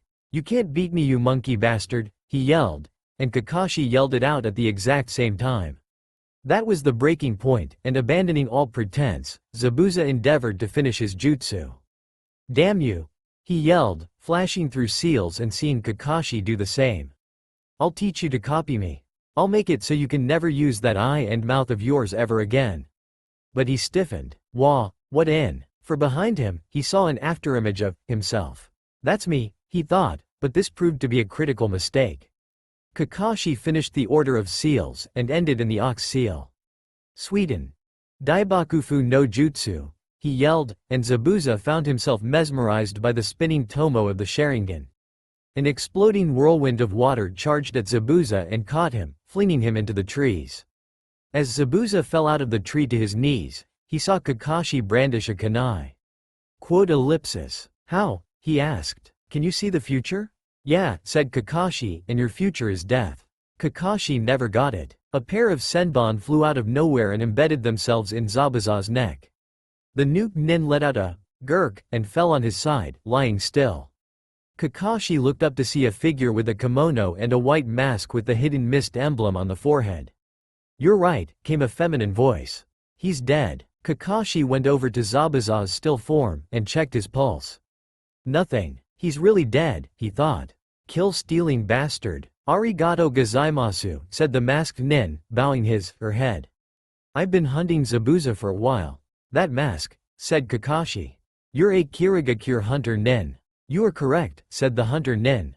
At Naruto's confused look, the hunter nin explained. "It is my sworn duty to hunt and execute nuke nin. I am a member of Kirigakure's hunter nin squad." Naruto and Sasuke came to the realization that the hunter nin was not much older than they were, and Naruto was about to voice his complaints. Kakashi came out of nowhere and said, "Calm down. In this world, there are things you must understand, like people younger than you being stronger." Begrudging, Naruto accepted Kakashi's words, and vaguely noted that the hunter nin smelled female. Said hunter nin disappeared and reappeared next to Zabuza. "Your battle is over," she said, lifting Zabuza onto her shoulder. "Now I must dispose of this body, since it contains certain secrets. Farewell." With that in her right hand half-ram, the hunter nin disappeared in a swirl of leaves and mist. Kakashi pulled his Hite-8 over his left eye, covering the Sharingan. "Now, let's get Tazuna-san home." Tazuna laughed heartily. "You guys rock. Come to my house and relax for a while." Speaking of relaxing, thought Kakashi, as he fell to the ground, amidst cries of, "Kakashi-sensei. Looks like I used too much chakra," he thought. "Now I can't move." "Kakashi-san, are you alright?" asked Tsunami, Tazuna's 29-year-old daughter. The group was now resting at Tazuna's house. "Yeah," he said from his spot on the futon on the ground. "I just can't move for about a week. I guess the Sharingan puts too much stress on your body, sensei," said Sakura kneeling beside him. "Well," said Tazuna grinning, "we defeated that strong of a shinobi this time. We should be safe for a while." "By the way," asked Sakura, rubbing her chin, "who was the kid with the mask?" "That was a hunter nin," said Kakashi, looking at the ceiling. Specifically, that was a member of Kirigakure's special hunter nin team, also called body erasers. Basically, a hunter nin's job is to completely dispose of a body and leave no traces. A shinobi's body contains the secrets of a hidden village. Ninjutsu, different chakra types, herbs, those kinds of things. For example, if I were killed in battle, the secrets of the Sharingan could be revealed. If you're not careful, there's the danger that the enemy could steal your jutsu. A shinobi's body can reveal things, so the job of hunter nin is to protect the village's secrets, and that means complete annihilation of the body. No sound, no smell, that's a fighting ninja's end. "So Zabuza was chopped up and burned?" said Sakura, grimacing. "Scary." "Speaking of secrets," said Sasuke, glaring at Naruto, "what's up with those eyes of yours, Dobi?" Naruto tried to play dumb. "What eyes? You can't fool me," growled Sasuke, narrowing his eyes. "I saw you watching Kakashi and Zabuza's fight, and you were writing something while your eyes were glowing. That means that you have a dojutsu that can copy things, and that's what you were doing, right?" Naruto cursed himself for his ignorance. He should have been paying more attention. Kakashi chuckled. "Secret dojutsu, huh?" Naruto bowed his head, and when he lifted it, he had activated Kanchi. This was supposed to remain a secret, he growled to Sasuke. Sakura found herself mesmerized by Naruto's orange pools. She felt her heartbeat race, and she covered her blushing face. "Anyo, what do they do, Naruto-kun?" she asked. Naruto looked at her squinting. "She's never called me Naruto-kun before, and now she's got that honey smell like Hinata-chan." "Well, I can see details on things, see far away, and see through things," he said. "No need for them to know anymore." Kakashi nodded. "So, a combination of the Byakugan and the Sharingan?" "Yeah," said Naruto nodding and pulling his scroll beside him. "I can't see chakra though, and the clan rules state that no one outside of family knows about our eyes." "Hey, smooth," he thought. "No need to tell them about the other Tomo." "So, a cheap imitation of the Sharingan," said Sasuke with a smirk. "That doesn't change a thing. You're still a dobi to me." "At least I activated my eyes," said Naruto, smirking right back.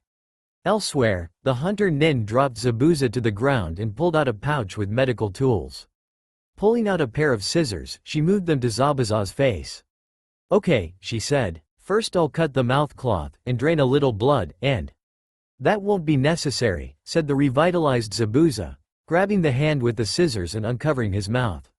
Oh, she said, you're alive. Cursing, Zabuza pulled the senbon from his neck. You shouldn't do that, said the hunter nin. You could die pulling them out like that. After Zabuza said to take off the mask, she reached up and pulled it off, revealing a pretty face framed by black hair and a kirigakure hite. It reminds me of the old days, and it was useful for the act. If I hadn't showed up, you would have died. If you were going to temporarily kill me, retorted Zabuza, massaging the entry wounds, you could hit me somewhere else. It didn't have to be my neck. You have the finesse of a butcher. Haku smiled at the insult. I know, I just didn't want to scar your body, and the neck doesn't have much muscle, so it's easier to hit the pressure point there. You shouldn't move for about a week, but you'll be able to move soon.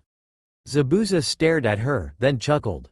You're so pure and clever, that's what I like about you, Haku.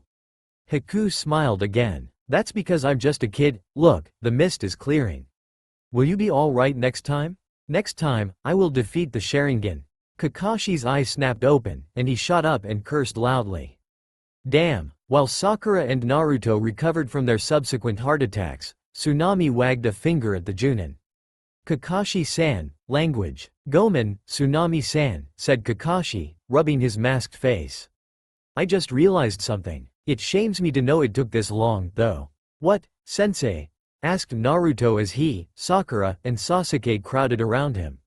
Hunter nin usually dispose of the body on the spot, and they just take the target's head as proof of a successful kill. Finally, they rarely use senbon to kill. He took the body with him, and those needles, muttered Sasuke, before his eyes widened. No way. Yeah, said Kakashi. At Tazuna's confused look, he said, more than likely, Momochi Zabuza is still alive. The silence was so foreboding that a pin dropping would have sounded like a cannon shot. Finally, Naruto yelled out, but you said he was dead. You checked him yourself. Yeah, I did, said Kakashi, thinking back. But more than likely, that was a state of temporary death.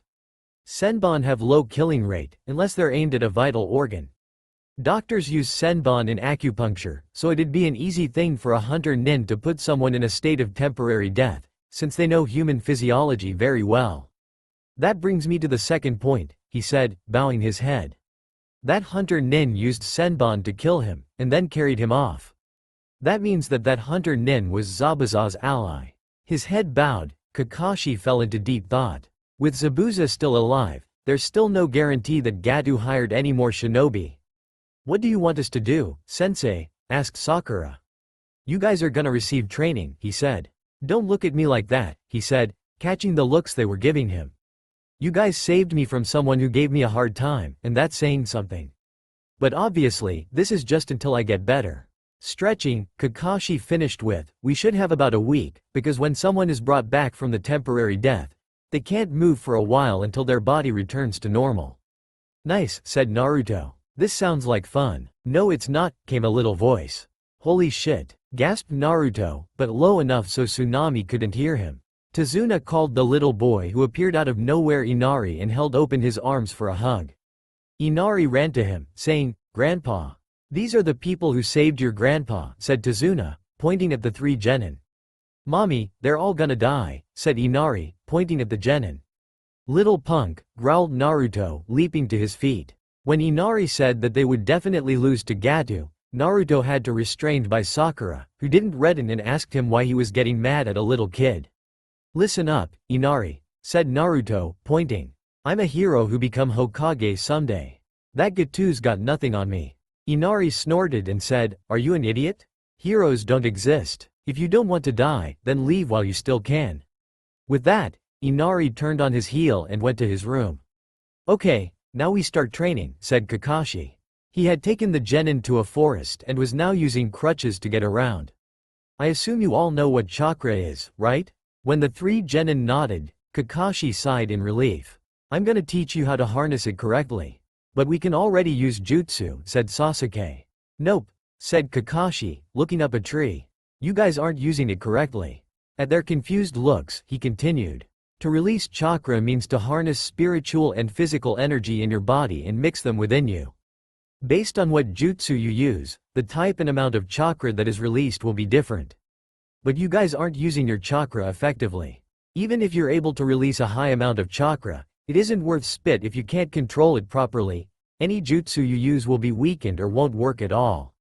So basically, you'll be screwed in a fight because of wasting energy. So what do you want us to do? Asked Naruto. You guys are gonna learn how to control your chakra by climbing trees. How will tree climbing help us? Asked Sakura. Kakashi's eyes smiled. You'll be doing it without using your hands. In this order. Sasuke, Naruto, Sakura. Sweet. How are we going to do that? Putting his hands in the ram seal, Kakashi turned to his tree and walked straight up it, crutches and all. You gather chakra in the soles of your feet and climb. The main purpose of this exercise is to teach you chakra control. Bringing out the right amount to the right area. This is essential when using jutsu. Hell, even a skilled ninja has trouble with this exercise. The amount of chakra needed for tree climbing is small, but it must be exact. They say that the soles of the feet are extremely difficult to gather chakra at.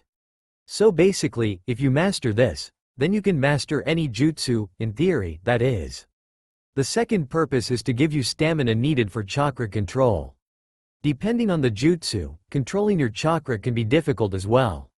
And a shinobi will usually be doing this while constantly moving, usually in battle. These types of situations can be very stressful on you and your chakra control. That's why you'll be climbing trees. Well, he said, pulling out 3 kunai. Me standing here talking isn't going to do anything. This is something you have to do yourself. With that, he threw the kunai at the 3, and the kunai landed at their feet. Use those kunai to mark how far you get up the tree, then try to get higher than you did. You guys won't be able to do it well at first, so try running to gain momentum. The 3 nodded and ran at their respective trees. Naruto, trying to use as little chakra as he could due to his massive stores, ended up taking 3 steps up the tree before falling. Sasuke, on the other hand, used too much chakra and made 4 steps up the tree before the wood underfoot splintered and he was forced to vault off. Damn, he thought, glaring at his mark. Too much chakra, and the wood cracks, too little, and you won't get far. Sakura had made it to the top of her tree and shouted down, "This is pretty easy." Looks like Sakura is the best at chakra control, said Kakashi, while Naruto shouted up how well Sakura did. I guess Sakura is closer to being Hokage than a certain someone, he said, glancing at Naruto. Offhandedly, he added, looks like the Uchiha clan is worth much, either. This rose both Naruto and Sasuke's ire. Off to the side, Inari stood watching.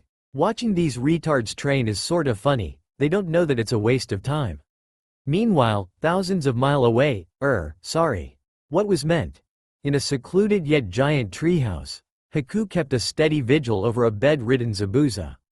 Then she heard footsteps and winced slightly. It was him again. Ha, so even you came back defeated, said Gato, accompanied by his samurai, not looking a bit like any either, bodyguards. Zori, Emo, and Waraji, Eyepatch. Looks like Kirin Nin sucked major ass.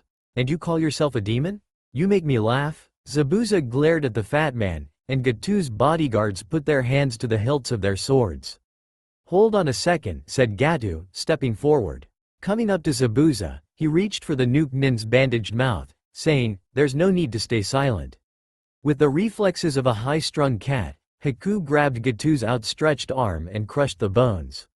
Don't you dare touch Zabuza-sama with your filthy hands, she hissed. No, cried Gatu. My best hand. Waraji and Zori reached for their swords, but Haku had disarmed them and held their own weapons at their throats. Get out, now. Before I become even more angry than I am now, she hissed, and her eyes turned as cold as ice. Sweating, the trio left. You get one more chance, yelled Gatu, cradling his broken arm as he and his cronies left. If you fail, you're outta here. Remember that. When they were gone, Zabuza lifted his sheets to reveal a kunai. You didn't have to do that, you know? I know, Haku replied. But it's too early to kill Gatu. It'll draw attention to us, and then they will be after us again. Smiling, she added, we must bide our time. Sakura sat panting at the base of her tree. Kakashi had left after telling them to do their best, so the 3 genin were alone in the clearing. I'm worn out. Those 2 are stamina monsters, she thought, looking over at Naruto and Sasuke. They really look like they're improving. Naruto-kun even more so. She blushed again. She didn't like Naruto, she liked Sasuke. Naruto went over to Sakura and knelt in front of her, ignoring the honey smell he could tell was now coming from her. "Do you think you could help me out, Sakura-chan?" he asked. Sure," she said, embarrassed by his close proximity. Chakra is mainly spiritual energy, so you can't get too excited. To gather chakra to your feet, just relax and focus on the tree. Naruto grinned and nodded, and gave her a hug. "Arigato gozaimasu," he said, then scurried but to his tree. Sakura sat there, her heart racing. "He touched me," she thought frantically. "He touched me." As Sasuke watched Naruto finally reach the top of his tree after 3 tries, he glared hatefully at his blonde teammate. He had considered asking Sakura for help, but he remembered how his did the same with his father and his older brother, and look what happened there. So he was determined to do it on his own. Sakura saw him struggling with his efforts, so she thought that she should help him out. After all, if Naruto can do it, then surely Sasuke-kun could, she thought. Approaching him, she asked, "Sasuke-kun? Would you like some tips on getting up to the top?" "I don't need your help," he snapped. "I can do it on my own. I don't need anyone's help." Naruto watched out of sight from the top of his tree. Narrowing his eyes, he knew this was going to turn ugly pretty quick. Sakura recoiled at the venom in Sasuke's voice. "I was just trying to help, Sasuke-kun. Like I said before, I don't need anyone's help. Least of all yours," he growled, glaring at her through a slanted eye. "Do you have any idea of how sick I am of you following me like a lost puppy? You're pathetic. The only reason you got up that tree so quickly with your chakra control is because your reserves are way too small. The only thing you'd be useful for is your book smarts and genjutsu. Wait, you fell for an incredibly simple one during the bell test." Sakura was trembling at the lashing she was getting from her supposed Sasuke-kun, and she knew he wasn't done yet. "I, on the other hand, have more jutsu than I have to deal with, and more chakra than you," he said, ignoring the look in her eyes. "The only way I'd accept your help or even think of going out with you would be if you were at least up to the Hyuga bitch's level." Naruto was seething now. Not only did Sasuke tear into his Sakura-chan about her weaknesses, he had the nerve to call his Hinata-chan a bitch. Oh, he was going to regret this big time. "Frankly, you're as weak as the Dobi, even with his sad little Kekai Genkai. A jutsu or two wouldn't help you, you'd be better off just quitting as a Kunoichi." Turning away and going to another tree, he threw a final insult over his shoulder. "By the way, even if I did think about going out with you, I wouldn't. Not on my clan's honor." Sakura felt her heart shatter into tiny pieces. Her eyes filled with tears, she stood there, Sasuke's voice in her head, telling her that she was a waste of time and space. As her tears streamed down her face, she turned around and ran out of the clearing, sobbing quietly. Naruto had had enough. He knew that what Sasuke said to Sakura was unbearably harsh, but it was also unnecessary. Now he made his Sakura-chan cry. Naruto shook his head. When did he think of Sakura-chan as his? Putting that thought aside, he jumped through the trees, following Sakura as she ran, but not until he threw a kunai with an exploding tag attached to the hilt at Sasuke's tree. "Katsu," he muttered. Sasuke snorted at the sounds of Sakura's anguish. "I did her a favor," he muttered, making his way up the tree. As he reached the highest point he had gotten to previously, a thunk in the tree made him pause and check the area. He saw a kunai inches away from his feet, and at the sight of the exploding tag on the kunai, his eyes widened. The kunai went off, and he was thrown backwards by the force of the explosion. He collided with a tree behind him, and was knocked blissfully unconscious. Sakura came to a stop in another clearing, and she fell to her knees, crying her heart out. Sasuke had been brutal in his assessment of her abilities, and deep down, she knew that she was weaker than the two of them, and Hinata as well. She felt so depressed, that her mind began to wander, and thoughts of suicide drifted in. She felt someone grab her from behind, and she yelped, standing to her feet to try to fight off her assailant. "Sakura-chan," she heard, and she calmed down. "Naruto-kun?" she whispered, turning around. Naruto had hugged her from behind, and now had a warm, sincere smiling on his face. "I heard what Sasuke Teme said," he said, spitting out Sasuke's name like a curse. "And I think he's a stuck-up bastard who's going to die alone. As far as I know, out of the three of us, You've got the better chance of becoming Hokage."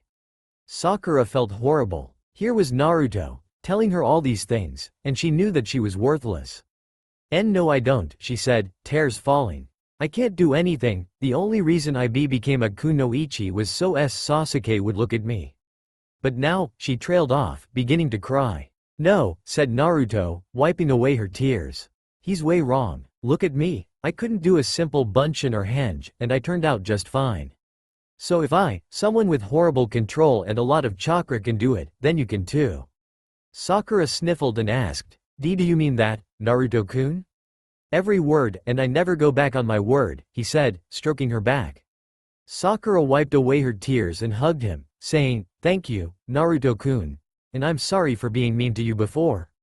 It's okay, he said. I just want to see you happy. Happy, the word traveled through her head, and she came to several conclusions right there. First, Sasuke was a selfish asshole, and she had been searching for gold when Naruto were the apparent diamonds. Second, Naruto treated her like someone, unlike a certain Uchiha. Third, she now knew that her thoughts on Naruto now were genuine, and she felt her heart race at the closeness they were at. Naruto stood nuzzling her neck, when he caught a familiar smell. Nay, he looked at Sakura, and she looked back at him, her eyes lidded green orbs. On one accord, she reached up and began kissing him, feeling her body give in to what she had been fighting off during the time of Team 7. Naruto was surprised that Sakura-chan was kissing him, but he had no complaints, so he kissed her back, gently massaging her back. Sakura backed slowly against a tree, pulling him with her, and wrapped her arms around him. I want Naruto-kun, she thought through her hazed mind. He's here, and I want him to make me his. It's easy to say that Naruto was startled by the hand he felt at his pants. Sakura, he gasped. I like you, Naruto-kun, said Sakura, undoing the buttons on her one piece while reaching for her black shorts. And I want to make up to you all those years of me being a bitch. Smiling, she whispered in his ear, I offer myself to you, body and soul. Sakura opened his eyes to see Naruto's sleeping face. Blearily, she looked around to see where they were, and found that they were in a tree. The memories of the previous night came rushing back, and she blushed, now realizing why her lower body felt so strange.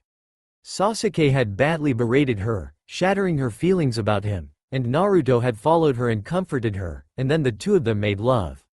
It got to the point that she passed out from the feelings, then woke up to find Naruto making love to her on a tree branch. She stretched, like a cat, and lifted herself off of Naruto, his member popping free of her and a small stream of their juices leaking out of her. Slightly reddening, she wiped the stream clean, then turned around and gave her Naruto-kun a kiss on his cheek. She didn't care what her parents thought of him, she knew that she would love him, no matter what. Closing her one-piece dress and pulling up her shorts, she made sure that Naruto was at least presentable, before jumping down the tree and walking away. She paused, looked up at her sleeping lover, smiled, and walked back to Tezuna's house. On her way there, she gaped at the destroyed tree, and then saw Sasuke resting on the highest limb of the one next to it. Why did I ever love him? She asked herself as she approached Tezuna's house. Once inside, she saw Kakashi looking at her vaguely, and she sweat dropped. What? She asked. Where were you? And for that matter, where is Naruto? Asked Kakashi. He didn't ask about Sasuke, she thought. So Sasuke must already have been here and left. Me and Naruto-kun were out training, she smoothly lied. We fell asleep working on the exercise you gave us. Kakashi gazed at her, but said nothing. Finally, he said, I need you to watch over Tezuna while he works on the bridge. Anyo-sensei, what about Sasuke? She didn't call Sasuke, Sasuke-kun, he thought. Something happened when I left. He went out to train some more. Sakura nodded, then asked, do you mind if I take a quick shower? I'm all sticky from training. Kakashi waved her off, and she ran upstairs to shower. Hours later, Sakura found herself bored out of her skull watching over Tezuna. I wish that Naruto-kun were here, she thought idly, giggling absently. You seem very bored, said Tezuna, lugging a long board on his shoulders. Where are your two friends? The blonde and the other one? Naruto-kun and Sasuke are training, she replied. When Tezuna asked if she didn't have to, she said, I could, but I have to watch over you for the moment. The only other event that happened there was a man by the name of Gichi came to Tazuna and told him that he wanted to quit working on the bridge. When Tazuna asked why, Gichi replied that even though it was for a good cause, it would be pointless if Gatu killed Tazuna. "This bridge is our bridge," Tazuna said to Gichi, after the latter tried to have Tazuna stop work altogether. "This is the bridge we started building together, believing it would bring much needed resources to our super poor country. But it's not worth a damn thing if we lose our lives," said Gichi indignantly. Tazuna ignored this statement and said, "It's noon, let's shut down for today." And Gichi, "Don't bother coming tomorrow." Later found Sakura escorting Tazuna through the village. It looked more like an open slum than a village. "What's going on?" she thought, looking around. "Are things really this bad?" Her question was answered when they reached the marketplace. Now it looked like the village was going through a severe famine, as there was hardly any food inside. "We really need to complete that bridge," thought Sakura. Then she stiffened as she felt a hand touching her butt. "Kya!" she cried, spinning and catching the offender with a roundhouse kick. He had been reaching for her bag, but had touched her butt instead, earning a Chuck Norris-style kick from a volatile Kunoichi. Again, she thought as soon as they left the store? Someone else was touching her, and it definitely wasn't her Naruto-kun. Her thoughts of brutally maiming the offender were shot down when she saw it was but a child. "Here you go," she said, giving the child some sweets. The happy child hugged her leg and ran off, leaving Sakura and Tazuna alone. "That's why we need to complete the bridge," said Tazuna. "Gatu's made our lives a living hell, and it's gotten to the point where the adults have lost all faith. That bridge is like the dragonfly, a symbol of courage, strength, and happiness. We need everyone to lose their fear and stand up as one. If we do that, then everything will be back the way it started." Later found Team 7 and the Tazuna household eating dinner. More like Naruto and Sasuke were devouring as much as they could, trying to outdo the other. "Naruto-kun, slow down, you'll choke," said Sakura. "Gomen, Sakura-chan," said Naruto, an eye on Sasuke. "I'm a bit hungry, is all." Sasuke glared at Naruto. He knew that it was Naruto that did that crap with the exploding tag. He just decided not to mention it to anyone. 1. It would raise questions as to why Naruto did it, questions that didn't need to be asked. 2. It was a matter of pride. Naruto had caught him by surprise, and Sasuke would never let him have the pleasure of seeing him caught off guard again. After dinner, Sakura gazed at a certain picture on the wall. The picture torn, she noted absently. Inari stiffened. Of course he had torn the picture out, but he didn't want them to know that. So he left the table, ignoring his mother's calls. "The one missing from the picture," said Tazuna, his gaze sad, "was Tsunami-chan's husband, and the one called the hero of this city." Inari had a father, not related by blood, but as close as a real father and son. But because of Gatu, Inari changed, and the word, hero, was stolen from us. "What happened?" asked Kakashi. Tazuna took off his glasses and rubbed his eyes. "First, I have to tell you about that man." Flashback. Inari woke up. The last thing he remembered was some bullies that stole his dog Pochi, and threw him in the water. When Inari went to go to save Pochi, he remembered that he couldn't swim. It didn't matter though, he ended up in the water anyway. Inari could now smell cooking fish. He was pretty sure that he drowned, though. "You awake, kid?" came a voice. Looking beside him, Inari saw a man dressed like a fisherman. "I taught those bullies a valuable lesson. Now eat up, my friend, there's plenty more where that came from." Who are you? Are you Ryujin? 1. Nope, the name's Kaiza. End flashback. From that point on, Inari and Kaiza were nigh inseparable, said Tazuna.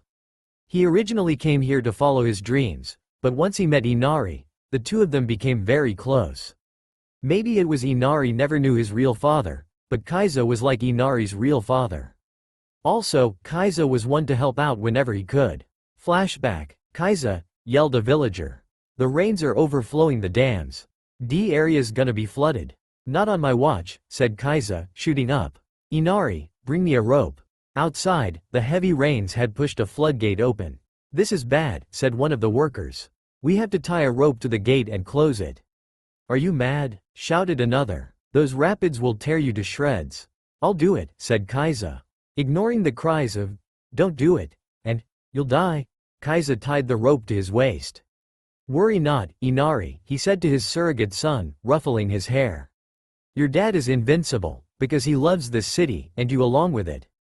With that, he jumped in the water. As he struggled to close the gate, he yelled in his head, "Ocean! Why do you betray me, Ocean?" Oh yeah, the harvesting? Using all of his strength, he did the impossible. End flashback. Kaizo was called a hero by everyone, and Inari couldn't have been more proud of his father, said Tazuna. But then, Gato came to the village. And, asked Naruto, on the edge of his seat. Gato had Kaizo brutally killed, in front of the whole village.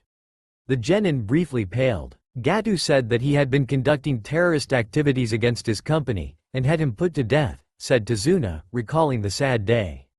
And from that day onward, everyone changed. Inari, Tsunami-chan, the whole village as well. Naruto, who had been quiet aside from his question, stood up. "Naruto-kun?" asked Sakura. "I'm gonna train some more," he said grinning. To prove that heroes are still left in this world. The next morning found Naruto passed out on the ground, his giant scroll beside him. But while his mind was asleep, the primal part of him was always active. And it told him to lie still. A girl in a pink kimono approached. She had herbs in her basket, and she caught sight of the blonde. She slowly walked up to him, and recognized him as the blonde from the Zabuza fight. She tilted her head, for he looked so serene, and with that feral male beauty as well. She reddened slightly, this was no time for fraternizing with the enemy. But still, Haku shook Naruto awake. "You shouldn't sleep here," she said gently. "You might catch a cold." Naruto grinned wearily. "I've been through worse." Moments later found Naruto helping Haku search for more herbs. "Is this the one?" he asked, pointing to a plant. "Hi," answered Haku. "Thank you for helping me." "You're up early, miss," commented Naruto, as he recognized her scent. "She's that hunter nin that was with Zabuza." "You too," replied Haku. "What are you doing here this early in the morning?" "Training," said Naruto. "I want to become stronger, so that's why I'm here." Haku, being absolutely sincere, replied, "But you look plenty strong to me." Naruto detected a bit of, at least what he thought, a small affection. "I know," he said, squinting and grinning. "But I want to become stronger, so I can be the best shinobi in my village, and to prove myself to a certain someone who shall remain nameless," he said, thinking of Sasuke with a grimace. He hadn't finished making the emo boy suffer yet. Haku giggled, and asked, "Do you have a precious person, someone close to you?" Her thoughts went back to her childhood, where she was alone and unable to help herself. But then Zabuza came. When someone has something they're willing to lay their life down for, then they can become truly strong. Naruto thought about this. He thought of Sandame, who was the first to acknowledge him, then Iruka, who thought of him as a surrogate brother. His thoughts went to Hinata-chan and Sakura-chan, and the love they shared with him. Hinata-chan was the first to show him true love, and Sakura-chan showed him redemption and love. "Yeah," he said grinning. "I'm also growing stronger, to protect my loved ones." Haku smiled, and she stood about, leaving the clearing as she said, "You will become strong. Let's meet again somewhere." "I'm sure we will," said Naruto. "Tell Zabuza-san that I want to show him my strength." Haku stiffened. He had known? Her thoughts were answered by Naruto's voice. "I can smell him on you. I can also tell that you're female, so it's not worth it saying you're an extremely pretty boy. But I'm not mad. I just want to be friends, believe it." Haku bowed her head. He truly was something else. "As do I," she said, walking away. "As do I." The next day, Naruto met up with Sakura in another clearing. "Okay, Sakura-chan, I have some things to tell you." Sakura sat cross-legged and motioned for him to continue. Naruto sat down and pulled up his scroll. "Sakura-chan, I'm afraid I haven't been totally honest with you," he said, he gazed in his lap. "Do you remember the story of the Kyuubi?" Sakura nodded. "Who didn't?" "Well, the Yondaime wasn't able to kill the Kyuubi, so he had to seal it away, so that its evil could never be used again. Unfortunately, he couldn't seal it in himself, so he chose a newborn baby, a baby born on that sad day." Sakura was overwhelmed by this information. Yondaime-sama had beaten the Kyuubi, but didn't kill it. He locked it away in a baby born on October 10th, and saved the village at the cost of his own life. "So, by all accounts," she said slowly, "the adults lied to us so we wouldn't know, but that little baby should be a hero, right?" Naruto was surprised. Sakura-chan was taking this rather well. Yeah, but the adults saw him as Kyuubi incarnate, so he was poorly treated most of his life. He was silenced when Sakura reached over and hugged him. My poor Naruto-kun, she murmured. You were that child, weren't you? He nodded. As it turns out, the only reason Yondaime chose Mai was because he wasn't going to condemn someone else's child, and he wanted his son to live on. Sakura drew back, her eyes wide. You are the son of Yondaime-sama? She asked. Naruto grinned. Yeah, and I found out about the Kyuubi from Mizuki Teme. He said that Sandaime made a law about the Kyuubi, and so, none of our generation knew. That made Sakura think. Her parents had told her to stay away from Naruto, and when she had told them the team designations, they had raised a big stink about it, but let it go. She involuntarily chuckled. What's so funny? Oh, nothing, said Sakura. What did you do after you found out? Naruto rubbed his head sheepishly. I, sorta, tried to transfer seal the Kyuubi to a fox statue with holy seals all over, because I wanted to prove that I wasn't Kyuubi, but the sealing backfired, and I got stuck with just about all the Kyuubi's chakra, but no Kyuubi. Sakura had felt her heart race at the thought of a free Kyuubi, but she calmed down when Naruto told her that he had all the Kyuubi's chakra. Anyo, but why did you call me out here? To tell me about the Kyuubi, I'm sure, but… Straight to the point, said Naruto, opening his scroll. When Sakura asked him why he was showing her the scroll, he replied with a grin, because of, well, you know, I now consider you family. It's not that shallow, it's just… Sakura kissed his cheek. I understand, she said. What else is there? Naruto leaned back. Well, I sorta got together with Hinata-chan, and she said that the Shinobi Council would force me into all sorts of marriages if they found out about my lineage. Sakura nodded, then she remembered what he said. Wait, you're with Hyuga Hinata? Shy little Hinata? Naruto snorted. More like she jumped me after I took her home when she fainted, and she ain't shy no more. Anyway, Hinata-chan said that it'd be better for me to choose the girls I want to be with, but I have to show them to her, first. Sakura nodded, her mind on autopilot. So, she said that you'll need a harem? Naruto squinted. I dislike that word. I'd prefer to think of it as a big family. He shook his head. Anyway, he pointed to an inscription. I wanted to teach you Kage Bunshin. Sakura thought about it. Solid clones, clones that actually were able to hurt someone. Reading over the description, she blanched. Naruto-kun, Kage Bunshin is a kinjutsu. I know, he said, but I wanted to help you get stronger. Kage Bunshin divides your chakra evenly amongst the clones you make, so I figured that if we work on increasing your chakra coils, then you'll show Sasuke Teme who's boss. He punctuated his statement with a thumbs up. Also, I think when the Bunshin go away, their memories go to you. Sakura laughed. No way. Bunshin can't do that. Naruto shook his head. I think so. Remember when Kakashi-sensei did that Senin Garashi thing on the clone?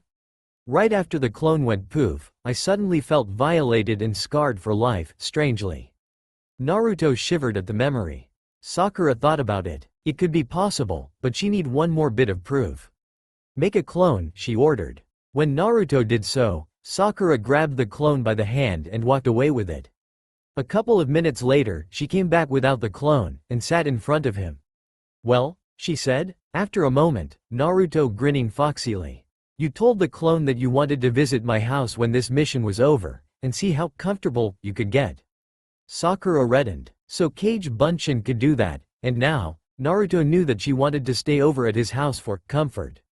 Okay, you win, Naruto-kun. Standing up, she said, teach me. I don't want to be useless, and I want to be strong. Naruto grinned and stood up. Let's get things started. Hours later found Kakashi doing push-ups with his index finger, with Tsunami and Tazuna on his back. I'm confused about one thing, said Tazuna. Why did you still take the mission when I lied about it? Below the courageous, there is nothing, said Kakashi. Those were the words of Yondaime Hokage-sama. Shinobi don't move because of money alone. He and a certain individual had the same thought at this point. My body is about back to normal. Hours later found Naruto carrying a sleeping Sakura inside Tazuna's home, bridal style. Welcome back, said Tazuna. You two look worn out? Hey, both of us, we're training, said Naruto, as he sat and kept Sakura in his lap. Sasuke snorted and thought to himself, it won't make a difference. Kakashi, with his Icha Icha paradise warped mind, thought other thoughts, But he reasoned with, they're not even Chunin yet. So instead, he said, well done. Okay, starting tomorrow, you and Sasuke will help protect Tazuna-san. Tazuna chuckled as Naruto gently set Sakura into the chair next to him. I'm worn out too, but it looks like the bridge is nearly done.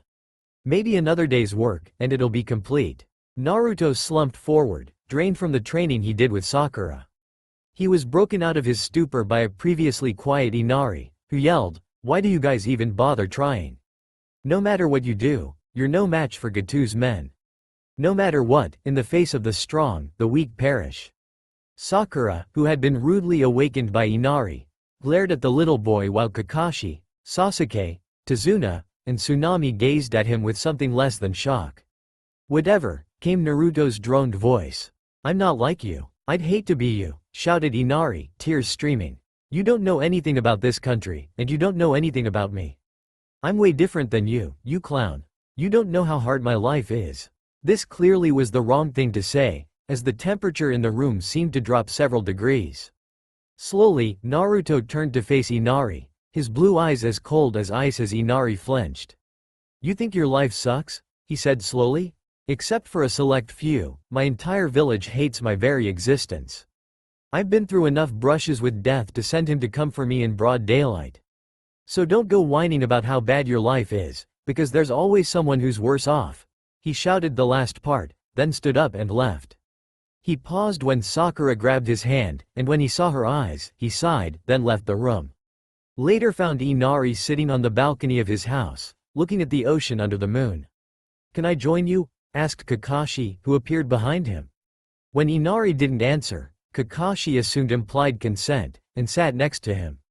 You know, Naruto didn't mean any harm by what he said, he started. Sometimes, he just goes off without thinking, but he's generally a good person. Gazing at the ocean, Kakashi droned on. Tazuna-san told us about Kaiza. Thing is, Naruto grew up without his father, just like you. Actually, you have it better off than he did. At Inari's confused look, Kakashi moved on. Naruto grew up not knowing his parents, and before he came onto Team 7, he's never had a friend. But he strove through it, to prove to everyone what a good shinobi he can be. He probably got sick of crying, and he probably knows what it means to be strong, just like your father. The next morning, Kakashi, Tazuna, Sakura, and Sasuke left Tazuna's house.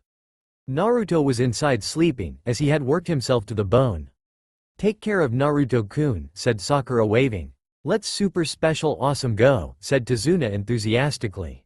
Please don't say that. At the bottom of the bridge, Zabuza and Haku with her hunter nin mask on gazed impassively, ignoring the squawking radio that spewed Gatu's voice.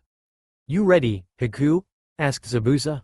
Hi, she said. One thing Haku, said Zabuza. That boy, Uzumaki Naruto, watch out for him. Out of those four, he and Kakashi are the most dangerous. How so? She asked, confused. If my hunch is correct, said Zabuza, then if that Uzumaki kid knows about his eyes, he's well within his rights to kill any Kiri nin he comes across. Said Uzumaki was frantically getting dressed. Sakura-chan had left him a note saying to meet them at the bridge. As he left Tazuna's house, he saw a bush rustle. Would you please stop saying, super special awesome, Tazuna-san? Said Sakura irritably to Tazuna, who had said it yet again. It stopped being funny a while ago. Tazuna, ignoring Sakura's bashing of his new catchphrase, gaped at the 5 wounded workers lying on the bridge. What the hell happened? He asked frantically, and stiffened when the worker gasped out, a monster. And then, the mist rolled in. Oh hell, muttered Kakashi. On point, he said sharply. This is it, they're here. Kirigakure no jutsu, said Sakura under her breath. Long time no see, Kakashi, came Zabuza's voice through the mist. I see you're still with those brats, poor duck ass, he's shaking in his boots. As the mist cleared, there were 6 Zabuzas around the 4. I'm trembling, said Sasuke, grinning with excitement. On Kakashi's orders, Sasuke moved with the speed of a tiger and slashed through the Zabuzas, and they dropped to the ground in splashes of water. Some yards away, the real Zabuza and Haku appeared. Looks like the brat's grown, said Zabuza, now wearing a black muscle shirt, black pants, and striped arm and leg warmers. Looks like you have a rival now, Haku? Indeed, said she. Looks like I was right, said Kakashi. That masked guy was Zabuza's comrade. I'll fight him, said Sasuke, stepping forward. Trickiness with that stupid act. I hate bastards like that. Impressive, said Haku, gazing impassively at Sasuke. Even if the Mizu Bunshin have 1/10 the strength of the original, still, impressive. With that, she disappeared and reappeared in front of Sasuke and lashed out. Fast, thought Sasuke as he parried her blow. Back at Tazuna's house, Waraji and Zori had broken in and cornered Tsunami.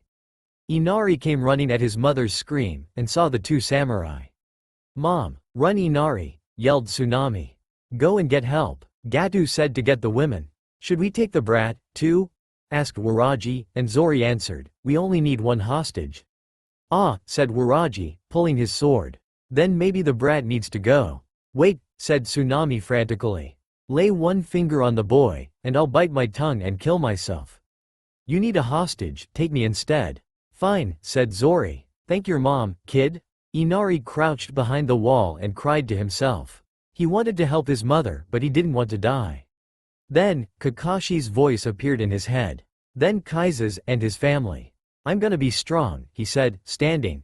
I will be strong. Outside, Tsunami walked in front of Zori and Waraji, the latter stroking Tsunami's skin while saying, hee hee. Such pretty skin, gives me ideas, no? Zori groaned and said, walk faster woman. Waraji, you can slake your lust later. Wait, Waraji, Zori, and Tsunami turned around to see Inari running at them, yelling, let go of my mom. Cut him, said Zori, drawing his sword. Finally, said Waraji, drawing his as well. The two rushed the small child, ignoring Tsunami's cries, and slashed. Instead of Inari, they cut a log with his hat on it. Hearing a chuckle, they turned around to see Naruto with Inari on his shoulder. They prepared to charge him when they heard a voice behind them say, hey you guys. Spinning around, they saw a grinning Naruto, and then all went black as they got the crap beaten out of them by Cage Bunshin. Thanks for your help, Inari, said Naruto as his Bunshins tied up the two samurai. You've grown, and that's what counts. Kazai-san was right, and you're proof right now. Looking at the two tied-up samurai, Naruto cursed lowly. If these guys are here, then there's trouble at the bridge. Turning to Inari, he gave him a thumbs up and said, take over from here, Inari. Be a hero. When Inari nodded and gave him a thumbs up back, Naruto grinned and ran off, saying, Uzumaki Naruto is on the way. Here I come to save the day. Clang. Haku and Sasuke traded blows once more. Zabuza was slightly impressed, to say the least. So was Kakashi. Sakura, he said, moving over, stay in front of Tazuna. Sasuke'll handle the hunter Nin. Speaking of which, Haku blocked Sasuke's kunai with a senbon. Please stand down, she said calmly. I don't want to have to kill you. When Sasuke said, don't be foolish, Haku replied, I see, but next time, you won't be able to keep up with my speed. I have two advantages, the water on the ground, and I've occupied one of your arms. Now all you can do is run, she finished, putting her free hand into half ram. And then, she started to do seals. It shocked both Kakashi and Sasuke. What she did next was shocking, too. Sensatsu Suisho, too. When she stomped on the water on the ground, it rose up like a wall, then began to freeze. When it did so, it turned into senbon made of ice, and launched at Sasuke. Sasuke, remembering his training, concentrated his chakra to his legs, then jumped skyward, avoiding every single shot. He then fired shuriken at Haku, who jumped backwards to dodge them. He reappeared behind, and said to her, you're pretty slow, and from now on, you're the runner. Raining blow after blow, he had Haku on the defensive. Zabuza couldn't believe that his loyal subordinate was losing a battle of speed. Kakashi told him so, too. I can't have you underestimating my team, now. Sasuke's the #1 rookie in Konoha. Sakura is one of the brightest, and Naruto is the #1 unpredictable shinobi. Zabuza started to chuckle. Haku, at this rate, we'll be driven back. I agree, she said, putting her hands in a strange seal. We can't have that now, can we? Sasuke noticed the chill first, then he saw the water on the ground rise up and form into large, rectangular tiles. Then he heard, Maku Hosho, 3. What the hell is this? He muttered. Haku stepped into one of the tiles, and she appeared in all of them. Well? She asked. Shall I begin? Sasuke cursed. He saw Kakashi run toward them, and saw Zabuza block his path. What's with these mirrors? He asked himself, then he heard Haku's voice say, time to show you my true speed. Sasuke then found himself riddled with senbon. Sakura, trying to help out, threw a kunai at Haku, who reached out of a mirror and caught it. A shuriken caught her eye, and she saw it cut part of Haku's mask when said hunter Nin saw it too late. What? She began, then saw the answer on the outside of the dome of mirrors. A blast of smoke, and Naruto stood before them, his hands raised like Zabuza's as if performing the hidden mist technique. There's no need to fear, he said grinning. Uzumaki Naruto is here. We all know what happened here. Naruto tries to help Sasuke. Kakashi stuck fighting Zabuza. Haku revealing the Hyouten Kekkai Genkai, and Naruto and Sasuke being turned into pincushions by a reluctant Haku. Now, let's get down to business. Sharingan? Haku whispered upon seeing Sasuke's eyes. I see, she said out loud. You have a Kekkai Genkai as well. Don't forget me, said Naruto as he activated Kanchi, knowing full well that it was pretty pointless to keep it hidden during this fight. 2 Kekkai Genkai? She whispered. Now things were getting out of hand. Zabuza thought so, too. So, I was right, he muttered. That Uzumaki brat is a member of that clan. Kakashi stood in front of Tazuna. You sound like you've seen those eyes before, he said, both of his eyes on Zabuza. Yeah, said Zabuza remembering that dark day. It was part of the reason why he had tried to assassinate the Sandaime Mizuki. Long story short, I was forced to kill a clanmate of his, one that needn't die. Kakashi narrowed his eyes. So, Naruto's clan had originated in Mizu no Kuni, but had migrated to Konoha at some point between the reigns of Sandaime Hokage and Sandaime Mizuki. Enough sentimentality, said the Nuke Nin, brandishing his sword. Time to die, Kakashi. I can't die yet, said Kakashi. And neither will my students. Naruto's the last of his clan, and so is Sasuke, the last of one of Konoha's best. You mean? Yep, Uchiha Sasuke is his name. A shinobi genius, with the blood of the Uchiha coursing through his veins. An offspring of that tragic clan, muttered Zabuza. The same with Uzumaki. Meanwhile, Haku had been firing more senbon at the two. Sasuke had taken most of the damage, and Naruto was at the end of his ropes. I wish I could do something, he shouted in his mind, and then he felt his eyes burn. It caused him to falter, and Haku used that chance to attack. She fired some more, and Sasuke took the blow. Why did you take that? Asked Naruto, shocked by the fact that Sasuke did this.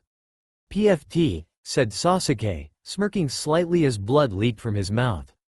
I hated your guts, but my body moved on its own. He collapsed, and Naruto caught him. That man, sputtered Sasuke, as his eyes began to close. That man I swore to kill.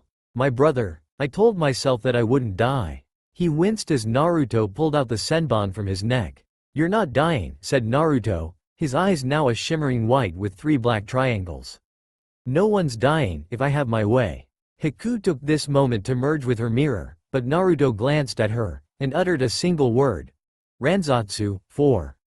Haku suddenly found herself disoriented, and she clutched her head. She felt a pulse in her head, and dropped to her knees.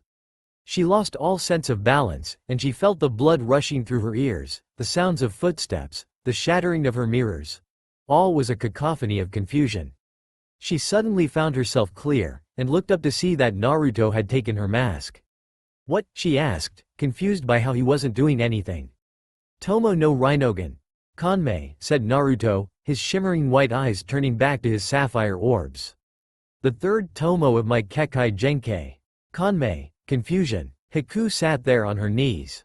Why didn't you kill me? She asked. Like I said Naruto, no one's dying if I could have my way. You didn't kill Sasuke, so I didn't kill you. He motioned to his unconscious teammate. Single quote ellipsis. Sasuke. Haku was silent, but then she stood, her head bowed. You don't understand, now you have taken away my reason for living. Zabuza-sama has no need for weak shinobi, or a defective tool. You're not a tool, snapped Naruto. What makes him so special anyway? Haku bowed her head, and told Naruto of her history. She explained how in Mizu no Kuni, Those with bloodlines were seen as monsters and tools, and civil wars in Mizu no Kuni had resulted in the deaths of nearly all the Kekkei Genkai users in Mizu no Kuni. My mother was one of them, she said, her eyes vacant. And when my father found out, he killed her, and then tried to kill me, but I killed him. Then Zabuza found you, finished Naruto, his gaze saddened. Her life was somewhat like his, unwanted and alone. Hi, said Haku. He took me as his own, and trained me to be his perfect tool. But now, she trailed off, looking to the side. Zabuza-sama has no need for a defective tool, so please, kill me, Naruto-kun. Over with Zabuza and Kakashi. Kakashi had taken a scroll from his pouch, opened it, smeared blood on it from a wound on his chest, and closed it, holding it in his hands. Get ready, Zabuza, he said, as he did 4 seals. Tiger, boar, dragon, dog. He then slammed the scroll into the ground, and muttered, Kachiuse. Doten. Suiga no Jutsu, 5. Around Zabuza, 8 dogs leapt out of the ground and latched onto him, holding the nuke nin in place. Those are my ninkin, said Kakashi. Their sense of smell exceeds that of normal dogs. They tracked my blood on your body, and now you're stuck. As I said last time, your future is death. PFT, said Zabuza, glaring at Kakashi. Cut the bullshit. Kakashi snorted. You can't do a damn thing now. I heard what happened with you. That bit you mentioned about Naruto's clan gave off some insight, but still, a coup d'etat against the Mizukage? With that, Kakashi performed the seals for his original jutsu. Ox, hare, monkey, at monkey, he grabbed his wrist, and lightning began to form. Reikuri. What? Thought Zabuza, now a little unsettled. Enough chakra is visible around his hand. Kakashi faced Zabuza. You're a dangerous man, your ideals sacrifice others for your gain. I'll ask you once more, surrender. Do your worst, spat Zabuza. Haku saw the light, and performed a single-handed seal. Sorry Naruto-kun, she said to the startled Naruto. But Zabuza-sama needs me. With that, she disappeared into a mirror. Naruto muttered, Tomo no Rinnegan, Kanetsu ni. Instantly, he could see all chakra, and he saw the ball of lightning in Kakashi's hand. Kuso. He cursed, his body moving faster before he could think. Haku's trying to intercept it. Kakashi rushed at Zabuza, but he saw a dark shape appear before him. Too late to pull back, he surged forward, thrusting his lightning-engulfed hand at Zabuza. In a splash of blood, he saw with horror what he actually hit, as did Sakura, who covered her mouth in horror. Haku had reached Zabuza in time, but Naruto had shoved her out of the way, and taken the Reikuri in the shoulder. Wah? Kakashi tried to get out the words, but Naruto grinned, despite the pain he was in. I couldn't let her die, he said, as Kakashi pulled his trembling hand free from his student. Hey, said Zabuza, amazed by Naruto's tenacity. Saved by my enemy's student? All for a defective tool? Naruto, clutching his profusely bleeding shoulder, let his healing factor take over and glared at Zabuza with, for the first time, red eyes with slitted pupils. Don't you call her that, he said, his whiskers growing more pronounced. What, is he? Thought Haku. Zabuza decided that, unknown factors or not, Uzumaki and Kakashi were going to die. He swiped at the two with his sword, but Kakashi reacted faster. Mad at himself for injuring his own student, he brutally jabbed kunai into Zabuza's arms, rendering them useless. Even so, Zabuza tried to fight back, but Kakashi held a kunai to the injured nuke nin's throat. You can't beat me, Zabuza? I was a former Anbu captain, and you're in no shape to take me on. Well, came a familiar voice. It was Gato, and he had brought just about all of his henchmen. Looks like you're getting your ass kicked. Zabuza. Gato, growled Zabuza, in no mood for this. What do you want? And what's with those men? Sakura, who had brought the now conscious Sasuke over, tended to Naruto and Haku. What's going on? She asked. Haku grimaced. It's our employer, she said wearily, tired from using her chakra. He, chuckled Gato. The plans change. At first I wasn't going to pay you, and let the hunter nin from Kirigakure know where you were. Zabuza grimaced. He knew this wasn't going to end well. But then I saw this fight, and thought that it'd be better to kill off you guys, and give the girls to my men as part of a job well done. Sakura gasped, and latched onto Naruto in fright. Haku lifted herself to her feet, and glared at the short man who dared to betray them, as the rowdy group of men behind Gatu leered at the girls. Gatu saw her, and grinned evilly. Actually, as punishment for breaking my arm, my men can have you as their little toy, and I'll keep the pink-haired one. After all, it's not every day that you find a girl with natural pink hair. I find it exotic? Naruto, at this point, had had enough. He drew out 2 kunai, both with exploding tags, and threw them at Gatu. Due to his still recovering injuries, he missed and hit some of the men instead, the explosion killing them. I think you'll be deader faster than you can say, Shinigami, he roared. I think so, too, said Zabuza, his eyes filled with rage. Kid, gimme a kunai. Sakura tossed him a kunai, due to Naruto being unable to at the moment, and Zabuza loosened his mouth bandages, catching it with his teeth. Sayonara, Haku, said Zabuza, and ignoring Haku's calls for him to stop, he rushed towards his opponents. Gatu saw him coming and ran behind the ranks of his men, ordering them to kill him. They responded enthusiastically, but as Zabuza approached, they saw his aura surrounding him. A true demon, said one, and Zabuza began to cut through them.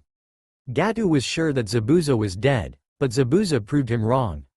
He appeared before Gatu, swords sticking out of his back, and stabbed the short man with the kunai. Some of Gatu's men stabbed him more in the back, but Zabuza was single-minded in his mission. Hope you like the heat, he said, his eyes now shining with madness, because where you and I are going, it's gonna be hot. With that, he severed Gatu's head from his body. His mission done, he fell to the ground, his wounds kicking in at last. Gatu's men stood around the dying Nuke Nin, then turned to Team 7 and Haku. You guys are dead, one shouted. Ransack the village, yelled one, and another yelled, take anything of value, starting with those girls. Naruto, Kakashi, and Sasuke were on their feet, facing the oncoming hordes. Damn, cursed Sasuke, still aching from his wounds. Can't you do anything? He yelled to Naruto and Kakashi. I'm nearly done, Kakashi shot back. Same here, said Naruto, pulling out kunai. But I'm not going down without a fight. They can have Sakura-chan and Haku-chan over my dead body. Despite the situation, Haku blushed slightly, but she and the others were caught by surprise when an arrow landed in front of the gang of henchmen. If you come on our island, shouted Inari, at the head of a group of vengeful villagers, we'll stop you with everything we've got. At this point, Naruto grinned and did the only thing he could. Kage Bunshin no Jutsu. 10 Narutos flickered into existence, and Kakashi did the same as well, creating 20 Kakashis. As a final kicker, Sakura put her hands into the cross-shaped seal, and shouted, Kage Bunshin no Jutsu. 5 Sakuras flickered into existence. This was too much for the henchmen, and they took off, screaming and piling onto Gatu's boat, to the joy of the villagers. We did it, they shouted. As the Kage Bunshins poofed out of existence, Kakashi turned to Naruto. First, I'm sorry about the rakery to your shoulder, you need to be checked out in. It's okay sensei, said Naruto grinning. I had a feeling it might happen. Kakashi nodded, not sure if he should still check over Naruto. The Kyuubi seems to have healed him, he thought. Second thing. Why did you teach Sakura a Kenjutsu? Naruto was saved from answering by Haku's cry of, Zabuza-sama.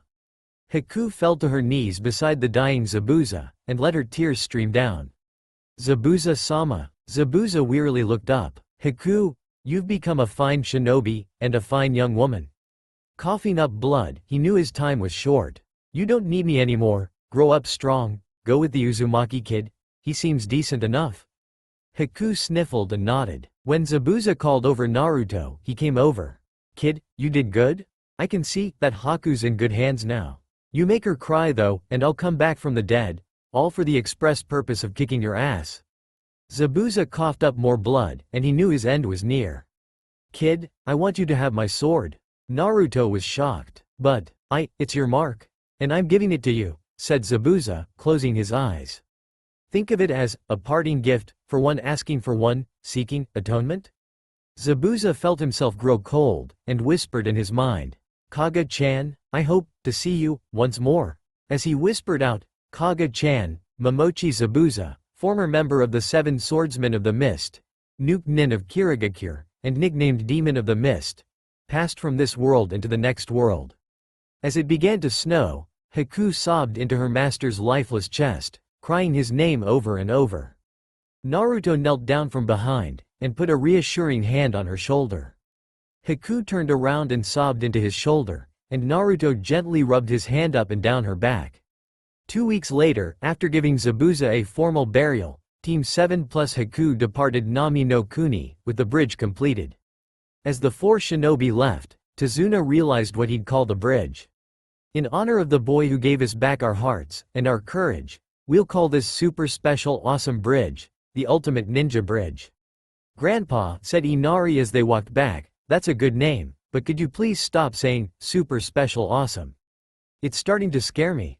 I won't make any promises. An indeterminate time later, Naruto woke up, feeling Haku's reassuring body pressed against his.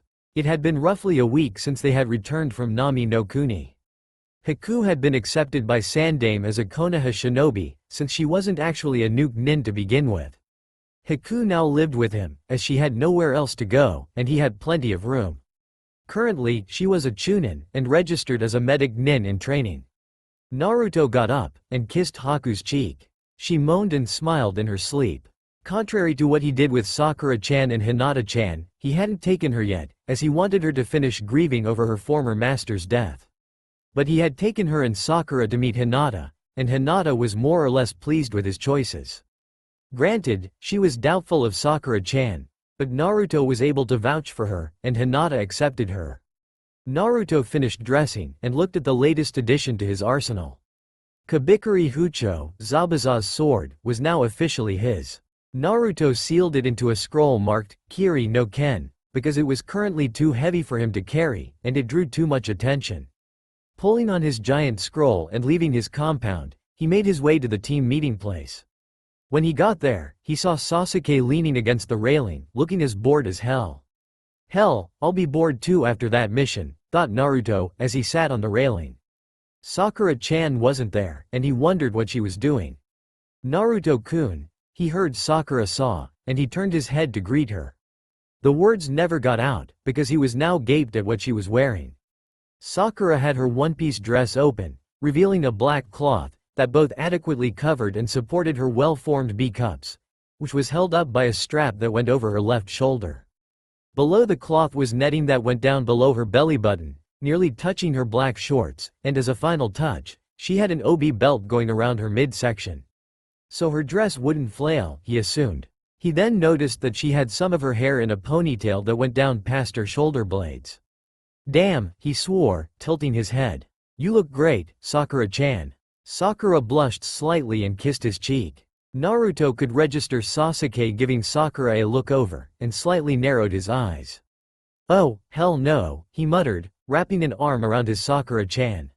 Sasuke snorted and looked the other way, figuring that that was just an attempt by Sakura to make him jealous.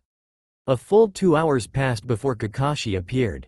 Kakashi gazed at Sakura for a moment, thinking to himself, she looks like a Kunoichi from a certain manga now. Then turned to face his team as a whole. Yo, you're late, yelled Naruto and Sakura. Sorry, I had stomach trouble, he said, telling the truth for once. Naruto and Sakura decided to leave that one alone. Good news, everyone. I have a meeting to attend, so you're free for the rest of the day. And with a puff of smoke, he was gone.